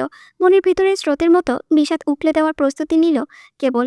বহার্ত আর্তনয়নে সতর্কতা এলো। খোরশেদের দিকে খেয়াল পড়তেই আরেক দফা বিস্ময় মুখ খুবলে পড়ল যেন। উদ্বিগ্ন হয়ে পড়ল, এ কি বাবা, তোমার কি হয়েছে? ব্যান্ডেজ কেন হাতে মাথায় কি করে লাগলো? আমার কি হয়েছে বাবার? সালমা বলতে গেলেন, খোরশেদ কথা কেড়ে নিলেন, আর শান্ত হও মা, তেমন কিছু হয়নি, সিঁড়ি থেকে পা পিছলে পড়ে গিয়েছিলাম, সেই জন্যই হাতে মাথায় চোট লেগেছে, সেরে যাবে। সিঁড়ি থেকে পড়েছ? কিভাবে পড়লে বাবা? একটু দেখে হাঁটবে তো। ইস কি অবস্থা, অনেক ব্যথা লেগেছে তাই না? ডক্টর কি বললেন, কবে ঠিক হয়ে যাবে? মেজর ইনজুরি না তো? মিথিলা নিজের কান্না ভুলে গেছে, সব চিন্তা তার বাবাকে নিয়ে। খোরশেদ অবাক না হয়ে পারলেন না। এই তো কিছু মাস আগে যখন সালমা ওয়াশরুমে পড়ে গিয়ে একটা গোটা দিন হাসপাতালে ছিলেন, মেয়েটা একবার জিজ্ঞাসা করেনি, উঠে দাদির সাথে রান্না করা নিয়ে কত তর্ক করে গেলেন। আর আজ চোখে মুখে বাবার প্রতি তার কত শত বেদনা। মেয়েটাকে সত্যিই এত বদলে গেছে? ক্ষীণ নীরবতা ছিন্ন করে জবাব দিলেন ভদ্রলোক, এত ভেবো না, আমি ঠিক আছি। তুমি তোমার কথা বলো, কি অবস্থা তোমার নিজের? ওখানে খাওয়া দাওয়া কি খুব অসুবিধা হচ্ছিল? মিথিলার মুখ চুড়ে সেই মেঘটুকু ফেরত এলো আবার। চুপ থেকে সময় নিয়ে বলল, আচ্ছা বাবা, আমি যদি আগের মতো তোমার কাছে থাকতে চাই, তোমার টাকায় খাই, তাহলে কি তুমি আমাকে বোঝা মনে করবে? খোরশেদ কপালে ভাঁজ ফেলে বললেন, এ আবার কেমন কথা মা, তুমি আমার বোঝা কেন হবে? কিন্তু ভয়ের পোকা বুকে কামড়ে ধরল সালমান। চট করে মেয়ের থুতনি নিজের দিকে ফেরালেন, কণ্ঠে সচেতন, পলাশের সাথে কিছু হয়েছে তোর? ঠিক জায়গায় ঘাপ পড়ল। মিথিলা কেঁদে ফেলল, ঠোঁট ভেঙে খুব আস্তে বলল, পলাশ আমাকে তালাক দিয়েছে মা। পুষ্পিতার অবস্থা করুন। সকাল থেকে পেটে দানা না পড়লেও পুরো এক চোখ পানি সাবার করে ফেলেছে। হাত পায়ে ভূমিকম্প নিয়ে গ্লাস তুলল, জকজক করে পানি খাচ্ছে। কখনো চোরাচোখে দেখতে হাতে কয়েক দূরে দাঁড়ানো পুরুষটিকে, কিন্তু সে পুরুষের মাঝে ভুরুক্ষেপ খবর নেই। তারও নেই অধৈর্য হওয়ার সামান্যতম ছাপ। পুষ্পিতা পুরো চোখ খালি করে তবেই থামলো, হাত তুলে মুখ মুছে দম ফেললো ঘন ঘন। তীব্র তখনও বুক চেতিয়ে দাঁড়িয়ে, মেয়েটা ওদিকে ফিরতেও পারছে না। স্যার তখন কি বলেছিল ভাবলেও ঠোঁটে টোকায় যান চলে আসছে। কি ইঙ্গিত দিল ওকে? সামনে বাজে অবস্থায় থাকতে হবে মানে কি? পুষ্পিতার এসব সব এলোমেলো অগোছালো। তীব্রর কথায় কাজ আরো চুরমার হচ্ছে। স্যার যেভাবে কাছে আসেন, কথা বলেন, এতে তো পুষ্পিতার অন্যরকম লাগে। মনে হয় স্যার ওকে পছন্দ করেন। তাহলে তনুজা, স্যার কি ওর প্রেমের প্রস্তাব অ্যাকসেপ্ট করেনি? পুষ্পিতার হুট করে মনে পড়লো তনুজার বলে যাওয়া কথাটা। না, তনুজা যে বলে গিয়েছিল 2 দিন কলেজে আসবে না, বিয়ে খেতে যাবে। আর পুষ্পিতা কিনা ওদের প্রেম দেখার ভয়ে কলেজে গেল না। ও এত বোকা, নোহাই ওকে ঠিক নামেই ডাকে। ও আসলে একটা গাধি। পুষ্পিতা চট করে তীব্রর দিকে ফিরল এবার। অমনি সে ভ্রু তুলে একটা শেষ। শুকনো মুখে মাথা নাড়ল পুষ্পিতা। তীব্র কাছে এগিয়ে আসে, খালি জায়গাটা একবার চোখে বলিয়ে বলে, থ্যাংক গড যে একটা জগের উপর দিয়ে গেল। আমি তো ভাবলাম ছাদ থেকে টাঙ্কিটা এনে দিতে হবে। পুষ্পিতা ঠোঁট উল্টালো, তার গায়ে ওড়না আছে এখন, কিন্তু একটু আগের কথা ভাবতে তো কোনটাই মাটির তলায় ঢুকে যাচ্ছিল। তীব্র স্যার স্যার ভাবটা টেনে আনলো চেহারায়। তেমনি গুরুগম্ভীর কণ্ঠে বলল, কলেজে যাওনি কেন? পুষ্পিতা মিনমিন করলো, শরীর খারাপ। তীব্র কথা নেই বার্তা নেই, হুট করে কপালে হাত রাখলো ওর, তারপর নিয়ে এলো গলায় চিন্তিত স্বরে, জ্বর তো নেই, কি হয়েছে? পুষ্পিতা তড়িঘড়ি জবাব দিতে পারল না। চোখ দুটো বুঝে মাথা নুইয়ে রাখলো। স্যার যখন তখন ছুবেন, উঠপুট কথা বলবেন, তাতে কিছু না। আর ও এসবের ভার নিতে না পেরে পানি খেলেই দোষ। তীব্র নিজেই বলল, তোমারও কি মাথা ঘুরছে? পুষ্পিতা বুঝতে না পেরে বলল, আমারও? আর কার মাথা ঘুরছে? বাইরে দেখলাম তোমার বন্ধুরা একই অবস্থা। নাহিদ মাথায় পানি দিয়ে দিচ্ছিল। সে কি হাওয়ার বেগে ছুটতে নাই পুষ্পিতাকে কোনো চেপে আটকালো তীব্র। যেতে হবে না, চলে গেছে ওরা। এখন কেমন আছে নুহা? সেসব তুমি নুহার থেকে জেনে নিও। তোমার কি হয়েছে আমি সেটা শুনতে এসেছি। পুষ্পিতা দুম করে বলে ফেললো, আমার তো কিছু হয়নি। এই যে বলে শরীর খারাপ। মেয়েটা থতমতো খায়। সব কেমন উত্তর জট পাকিয়ে গেল। মুখের অবস্থা দেখে তীব্র বুঝে ফেলল সব। এর মানে মিথ্যে বলেছ? তুমি ইচ্ছে করে কলেজে যাওনি তাই না? ওকে, মিথ্যা যখন বলেছ, কারণ আর শুনতে চাইবো না। তবে হ্যাঁ, এরপর থেকে আমি যেন তোমাকে ক্লাসে গিয়ে পাই, না পেলে? পুষ্পিতা চোখ তুলে চাইল। না পেলে কি? প্রশ্নের আগে তীব্র জানিয়ে দিল, আর ভাববো না। সেদিন আমার ঘরে যা হয়েছিল সেটাই হবে এবার। তখন তার দায়ভার কিন্তু আমাকে দিতে এসো না। তারপর বেরিয়ে গেল তীব্র। পুষ্পিতা মন খারাপ করে চেয়ারে বসে থাকে। আল্লাহ যে ওর মাথার এত গোবর দিল কেন? একটুখানি বুদ্ধি দিলে কি হতো? পরদিন ঠিকই কলেজে গেল পুষ্পিতা। তীব্রর হুমকিতে কি না কে জানে, তবে ভেতরে ভেতরে যে একটা অমক টান, সেটার আর লাগাম টানা যায়নি। ওর ক্লাসের দরজায় দাঁড়াতেই পুষ্পিতা আবিষ্কার করলো তার ধারণা ভুল। দুদিনের কথা বলেছিল তনুজা, কিন্তু মেয়ে তো ক্লাসেই বসে আছে। তাহলে কি যায়নি? পুষ্পিতা গাল ফুলিয়ে দম ছাড়ল। কিছুটা সহ্য শক্তি আর সাহস টানলো বুকে। তনুজা স্যারকে নিয়ে আর যাই বলুক না কেন, ওর যেন কষ্ট না হয়, কিংবা হলেও যেন বোঝা না যায়। তনুজা তখন মুঠোফোনে মগ্ন। পুষ্পিতা এসে বসলো পাশে। জিজ্ঞেস করলো আগ বাড়িয়ে, কেমন আছো? তনুজা নড়ে ওঠে। পুষ্পিতাকে দেখেই বলল, হেই, কি অবস্থা তোমার? কেমন আছো? পুষ্পিতা মনে মনে বলল, আর ভালো থাকা? কি যে হচ্ছে আমার সাথে কিছু বুঝতে পারছি না। মাঝে মধ্যে মনে হয় আমি বেশি বেশি ভাবছি। টেকনাফ নিয়ে ভাবতে গেলাম, অটোমেটিক তেঁতুলিয়ে চলে যাচ্ছি। আবার মনে হয় যা ভাবছি সবই ঠিক। প্রেমে তো আর তুমি আমি দুজনেই পড়েছিলাম, তাও একই মানুষের। তোমার হাসিটা কি সুন্দর, অথচ আমাকে দেখো হাসতে গেলেও মনে হচ্ছে দাঁতে ব্যথা লাগছে। আমার বেলাতেই কেন যত প্রেম তত জ্বালা? ওমা, একটা প্রশ্ন করলাম আর এত কি ভাবছো? হুম, না তো কিছু না। তোমার কথা বলো, বিয়ে খেতে যাওনি? হ্যাঁ, গেছিলাম তো। তোমাদের তো কেবল কাল ফেরার কথা ছিল। হুট করে ভাইয়ের এক্সাম রুটিন দিয়েছে, আর ব্যাস full family back to Gazipur. ভালোই তো হয়েছে, একদিন আগে পেলাম তোমাকে। তনুজা হাসলো। ওর দিকে ফিরে উচ্ছ্বাস কণ্ঠে বলল, জানো ওখানে কি হয়েছে? আমরা এত মজা করেছি না। আর বরের একটা কাজিন আছে বুঝলে, কি যে হ্যান্ডসাম, আমি তো দেখেই মেল্ট হয়ে গিয়েছিলাম। এত দারুণভাবে কথা বলে। একদিন আগে আসায় আমার খুব মন খারাপ হয়েছিল, তাই ওকে আমার নাম্বার দিয়ে। পুষ্পিতা প্রতিমধ্যেই কথা কেড়ে নিল। এক মিনিট, এক মিনিট। অন্য কারো প্রতি মেল্ট হয়েছে মানে? তুমি না তীব্র স্যারকে পছন্দ করো? ব্যাস, তনুজার কথা বন্ধ। হুঁশ পেতে জিভ কামড়ে ধরল। এতক্ষণে সবটা জিভ ফসকে বেরিয়ে গেছে। মুখ বেরোবে জোর জোর ভাবটা স্পষ্ট দেখল পুষ্পিতা। বলল সোজাসুজি, কি হয়েছে বলো তো? আমার থেকে কিছু লুকোচ্ছ তুমি? তনুজা আমতা আমতা করলো। না ওই, মানে কি মানে যাওয়ার আগে স্যারের সাথে সবকিছু ঠিকঠাক করে গেলে আর ফিরলে অন্য কাউকে নাম্বার দিয়ে ব্যাপারটা কেমন গোলমাল না? তনুজা ঠোঁট উঠে বলল, আমার কি দোষ? আমি তো সত্যি স্যারের উপর ক্রাশ ছিলাম। ফলো দিয়ে গেলাম প্রপোজ করতে। ডেকেছিলাম তো তোমাকে, কিন্তু সে আমার ফোন দেওয়া তো দূর, আমার মনের কথাও শোনেননি। পুষ্পিতা নড়ে চড়ে বসলো। শোনেননি? শোনেননি মানে? কি বলেছে স্যার? তনুজা কণ্ঠ চাপে। কাউকে বলবে না তো? না না, প্লিজ বলো। পুষ্পিতার ভেতরটা উত্তেজনায় ফাটছে, অথচ ওপর থেকে ঠান্ডা থাকতে চাইলো। তনুজা খুব দুঃখ নিয়ে বলল, আসলে ওই দিন স্যারের অফিসে গেলাম না, স্যার তখন ভেতরেই ছিলেন। আমি গেলাম, ভেতরে ঢুকলাম। স্যার আমার দিকে চেয়ে বললেন, কিছু বলবে? আমার তো তখন সারা শরীর কাঁপছে।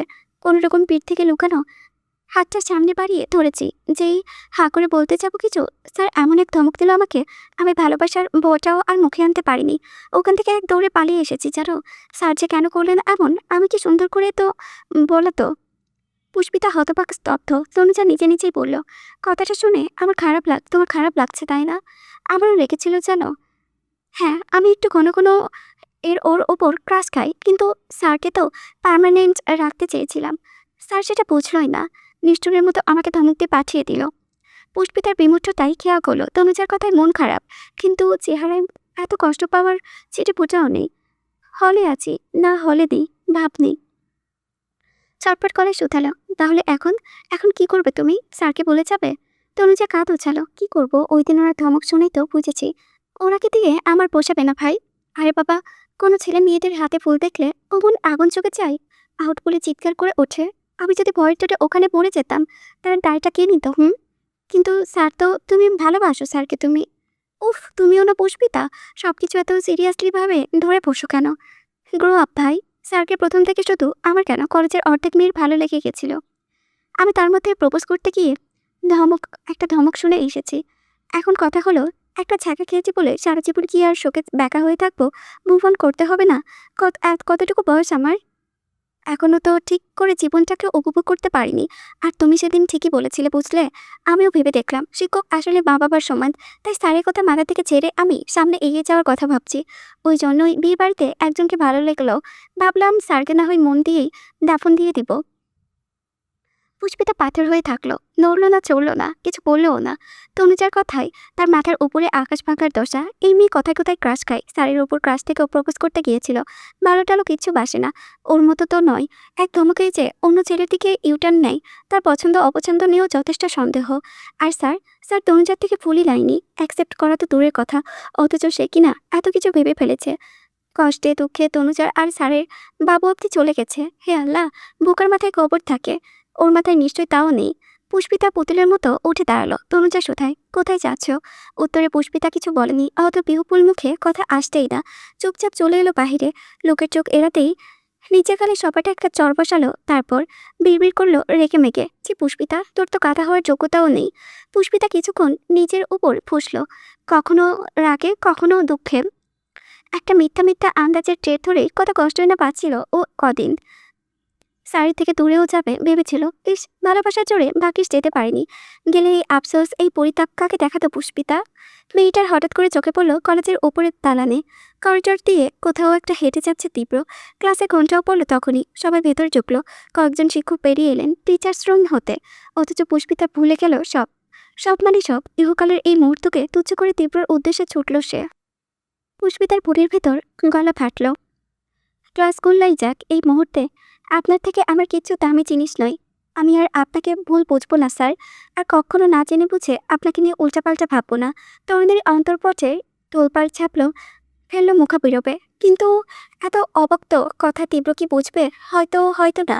তবে এর মাঝে স্বীয় কক্ষ ছেড়ে প্রিন্সিপাল বেরিয়ে এলেন। পুষ্পিতার পেছনে ওনাকে দেখে তীব্র নড়ে চড়ে দাঁড়ালো। এই এক লোক কলেজে আসা থেকে তার পেছনে পড়ে আছেন, কেন ফোরকানে ওর প্রতি এক্সট্রা তসুমত, সেটা ওনার যাচাই বাছাই চাই। তীব্র নজর তখন ভদ্রলোকের। এই তো পুষ্পিতাকে ওর পাশে দেখে কপাল কুঁচকে ফেলেছে। ঝড়ের গতিতে হেঁটে আসতে এদিকে তীব্র ব্যস্তভাবে বলল, ক্লাসে যাও, স্যার আসছেন। তারপরে সোজা লাইব্রেরি পথ ধরল সে। অনুকূলের পরিস্থিতি হুট করে বদলে যাওয়ায় প্রিন্সিপাল নিজেও দাঁড়িয়ে গেলেন। কিন্তু পুষ্পিতার এত মন খারাপ হলেও ও যা বলতে এসেছিল স্যার তো শুনলই না। কিছুক্ষণ তার যাওয়ার দিকে ঠোঁট উল্টে চেয়ে রইল। হুট করে হাসল পুষ্পিতা। স্যার আর ওর গন্তব্য তো একই, এখন না হয় চলে গিয়েছে, তাতে কি, ছুটির পর তো বাড়ি একসাথেই ফিরবে। তখন যা বলার ছিল সব বলে দেবে পুষ্পিতা। পুষ্পিতা ভেবেছিল কলেজের বাইরে তীব্র থাকবে, যেমনটা সব সময় হয়, মানুষটা ওর জন্য জিপ দিয়ে অপেক্ষা করে। কিন্তু আজকে সে নেই, পরশুর মতো হুঁশ করে জিপ নিয়ে কোথাও একটা চলে গেছে। সারা পথ নিয়ে রিকশায় মুখ গুজে করে বসেছিল বেচারি। যেইমাত্র ও মানুষটার প্রেমে একটু গভীরভাবে পড়ল, অমনি তার পালাই শুরু। নুহার পরীক্ষা শেষ হতে বেলা 3টা বেজে গেছে। পরীক্ষা ভালো হয়েছে যদিও, বলতে গেলে যা ভেবেছিল, যতটুকু ভেবেছিল তার থেকেও অনেক বেশি ভালো। অথচ কি পাহাড় সমান মন খারাপ নিয়ে ঢুকেছিল প্রশ্নপত্রে চোখ বোলাতেও যেন 1000 টন ক্লান্তি। তাও সব ঘোড়ার গতিতে লিখে এসেছে। কিন্তু এমন মিরাক্কেল মেয়েটার জীবনে আজ অব্দি কোনোদিনও হয়নি। নাহিদকে নিয়ে ভাবতে ভাবতে এতদিন যা পড়েছিল বেমালুম ভুলে গিয়েছিল সেসব। উত্তরপত্রে কলম ছোঁয়ানোর আগেও নুহার মাথায় কিচ্ছুটি ছিল না। তাও আচ্ছা, এসব কি তাহলে ঢেরসের প্রেমে পড়ার টনিক? গেট পেরিয়ে ঢুকতে ঢুকতে নুহা আনমনে হাসলো। সিঁড়ির প্রথম ধাপে পা ফেলবে আচমকা পিছু ডাকলো তীব্র। নুহা। চকিতে ফিরে চাইল সে। তীব্র একা নয়, সাথে নাহিদও আছে। প্রথমবার ওকে দেখে নুহার মেহেলি শরীর গুটিয়ে আসে। পিঠের হাড় ছুঁয়ে দুধ সাদা সাফেদ স্রোত কলকলিয়ে পেয়ে যায়। সাথে কাঁধের উপর আষ্টে পৃষ্ঠে এক পশলা জড়তা এসে ভিড়ল। দেহের ভাজে ভাজেও হাজার মন সংকোচ। উফ, প্রেম কি মারাত্মক জ্বালানি। মেয়েটার ধ্যান ছুটে নাহিদের ফুটতো কণ্ঠে হলো। নুহা আনত অমনভাবেই জানালো, ভালো। সব লিখেছেন? কিছু প্রশ্ন বাদ পড়েনি তো? ইনভিজিলেটর কেমন ছিলেন? খুব কড়াকড়ি দিয়েছে? একেবারে কড়কড় করে বলে থামলো নাহিদ।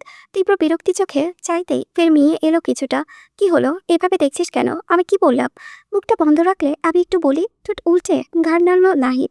তীব্র নুহাকে বলল, তোমার সাথে আমার কিছু কথা ছিল, বিকেলে সাথে আসতে পারবে? অবিলম্বে মাথা কাত করলো নুহা। আচ্ছা স্যার। আমি তোমাকে পড়াই না নুহা, তাই স্যার ডাকলে না ডাকলেও চলবে। নুহা আবারও ঘাড় কোড়ালো। রইসায় শুধালো, তাহলে কি ডাকবো? ভাইয়া ডাকবো? তীব্র কাঁদ হচ্ছিল। As your wish. এমনিতেও কিছুদিন পর তোমার বন্ধুর বর হচ্ছি, চাইলে ভাইয়া ডাকতেই পারো। নুহা খুশি হয়ে গেল। এতক্ষণে উদাসীনতা শান্তি সব নিমিষেই গায়েব।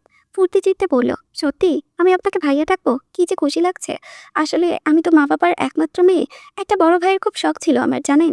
বলতে বলতে নুহার মুখটা কালো হয়ে এলো। সাথে ফোঁস করে শ্বাস ফেলতেই নাহিদ মা করে বলল, আহারে, একটা ভাইয়ের জন্য আপনার এত মন খারাপ হয়ে মিস নুহা? আপনি চাইলে কিন্তু আমাকেও ভাইয়া ডাকতে পারেন। একটা জায়গায় দুটো বড় ভাইয়া পেলে তো আপনার আর মন খারাপ থাকবেই না, তাই না? নুহার সদ্য ফোটা হাসিটা দপ করে নিভে গেল। বিস্ফোরিত চোখে চাইল ওর দিকে। কটমটে চাহনিতে দেখে ভরকে গেল নাহিদ। ঘন ঘন পাতা ফেলল চোখে। রাগে গৌরব নাহিদকে সম্পূর্ণ এড়িয়ে গেল মেয়েটা। তীব্রকে বলল, আমার ফ্রেশ হয়ে ছাদে আসছি ভাইয়া, আপনি একটু অপেক্ষা করুন। আরেকবার নাহিদকে জ্বলন্ত নয়নে দেখে চলে গেল নুহা। নাহিদ এই দৃষ্টির অর্থ বোঝেনি, বোকা বনে গেল। বলল, আমাকে এভাবে দেখলো কেন রে বিট্টু? আমি কি খারাপ বললাম? তীব্র বলল, কথা খারাপ হোক ভালো হোক, মেয়েরা সবসময় এভাবেই তাকায়। নাহিদ একটু ভেবে বলল, কই, পুষ্পিতা তো তোর দিকে এভাবে তাকাই না। তীব্র কপাল কুঁচকে বলল, ওর সাথে তুলনা করছিস কেন? আমার ভীতু মেয়ের মতো পৃথিবীতে এক পিসই আছে, ওকে জড়িয়ে আর কোনো কথাও কখনো বলবি না। তীব্র নিচেও ঘরে পথ ধরল। তারপর নাহিদ কণ্ঠে শৃঙ্খ দিয়ে বলল, বাবা, এখনো প্রেম হলো না, তাতে এত প্রেম হলে কি করবি? সে যেতে যেতে ঘোষণা দেয়, প্রেম না হতেই নিজেকে পাল্টাচ্ছি, প্রেম হলে দুনিয়া পাল্টে দেব। পুষ্পিতা পড়ার টেবিলে বসেছে, পড়তে নয়, চিন্তায়। বাহিরে থেকে যতটা উন্মনা তরুণী, মেয়েদোকানা ঠিক ততটাই ছটপটে, যার পুরোটাই সে নুহাকে জানাতে চাইছে। অথচ দেখো, মেয়েটা ঘরেই নেই। একটু আগে পরীক্ষা দিয়ে ফিরল, খেলেও না, নিচে কাজ আছে বলেই বেরিয়ে গেল।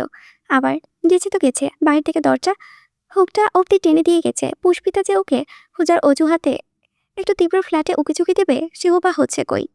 এর মধ্যে ঘরে এলো নুহা। দোর খোলার শব্দে পুষ্পিতা নড়েচড়ে উঠল। ওই দিনের মতো আবার ছাড় আসেনি তো? তষ্ট চেয়ার ছেড়ে এ ঘরে এলো। তীব্রকে না দেখে যে ওর মন খারাপ হতো, নুহাকে পেয়ে তা বদলে গেল উত্তেজনায়। নুহার মুখে শোখানেকের তারার কিরণ, তার ঝলমল করছে যেন তুফান নেমেছে অদূর যুগে। ক্ষুদ্র আদলে যেন পৃথিবীর সবটা সুখ লুটিয়েছে। কিন্তু পুষ্পিতার আঞ্চন চিত্তে এসব দেখে বলল, শাসকের নাই ব্যস্তভাবে বলল, কোথায় গিয়েছিলি? এত দেরি হলো কেন আসতে? এই তো একটু নিচে গেলাম। কেন, কিছু হয়েছে? পুষ্পিতা ছট করে ওর হাত টেনে খাটে বসে বলল। অমন চটপট করে বলল, আমার তোকে কিছু বলার আছে। নুহা ভ্রু নাচালো। ভাইয়ার ব্যাপারে? পুষ্পিতা বুঝতে না পেরে বলল, ভাইয়াটাকে? কেন, তোর আশিক তীব্র ভাইয়া। পুষ্পিতা চোখ ঝাপটে বলল, তুই তা ওরাকে স্যার ডাকিস? নুহা প্রফুল্ল হেসে বলল, হ্যাঁ স্যারই তো ডাকলাম, কিন্তু ইদানিং ভেবে দেখলাম দুদিন পর যে আমার দুলাভাই হচ্ছে, তাকে আর স্যারটাকে কি করব, সেজন্যই এখন থেকে অভ্যাস করে দিচ্ছি। দুলাভাই শব্দটাই পুষ্পিতা লজ্জা পেল। এতক্ষণে চটপটানি তলিয়ে গিয়ে কোণঠায় বানে ফুপে উঠল দুগাল। নুহা চিবুক ধরে বলল, বাপরে, মেয়ে আবার লজ্জাও পায়? এত লজ্জা এখন না পেয়ে বাসর রাতের জন্য বাঁচিয়ে রাখো। ভাইয়া যখন রুমে এসে পুষ্পিতা চট করে মুখ চেপে ধরল ওর। চোখ রাঙিয়ে বলল, চি, চুপ কর ফাজিল মেয়ে। হাসলো। পুষ্পিতা হাত নামিয়ে ঠোঁট চেপে মাথা নিয়ে বলল, লজ্জায় বুক ধুকপুক করছে তার। তীব্রর পাশে ঘরে ঘরে এমন শব্দ ঝাঁচিয়ে উঠেছে কান। নুহা পুরোপুরি ঘুরে বসলো ওর দিকে। আচ্ছা, এখন এসব বাদ দে, বল কি বলবি? পুষ্পিতা বিছানার চাদর করতে করতে বলল,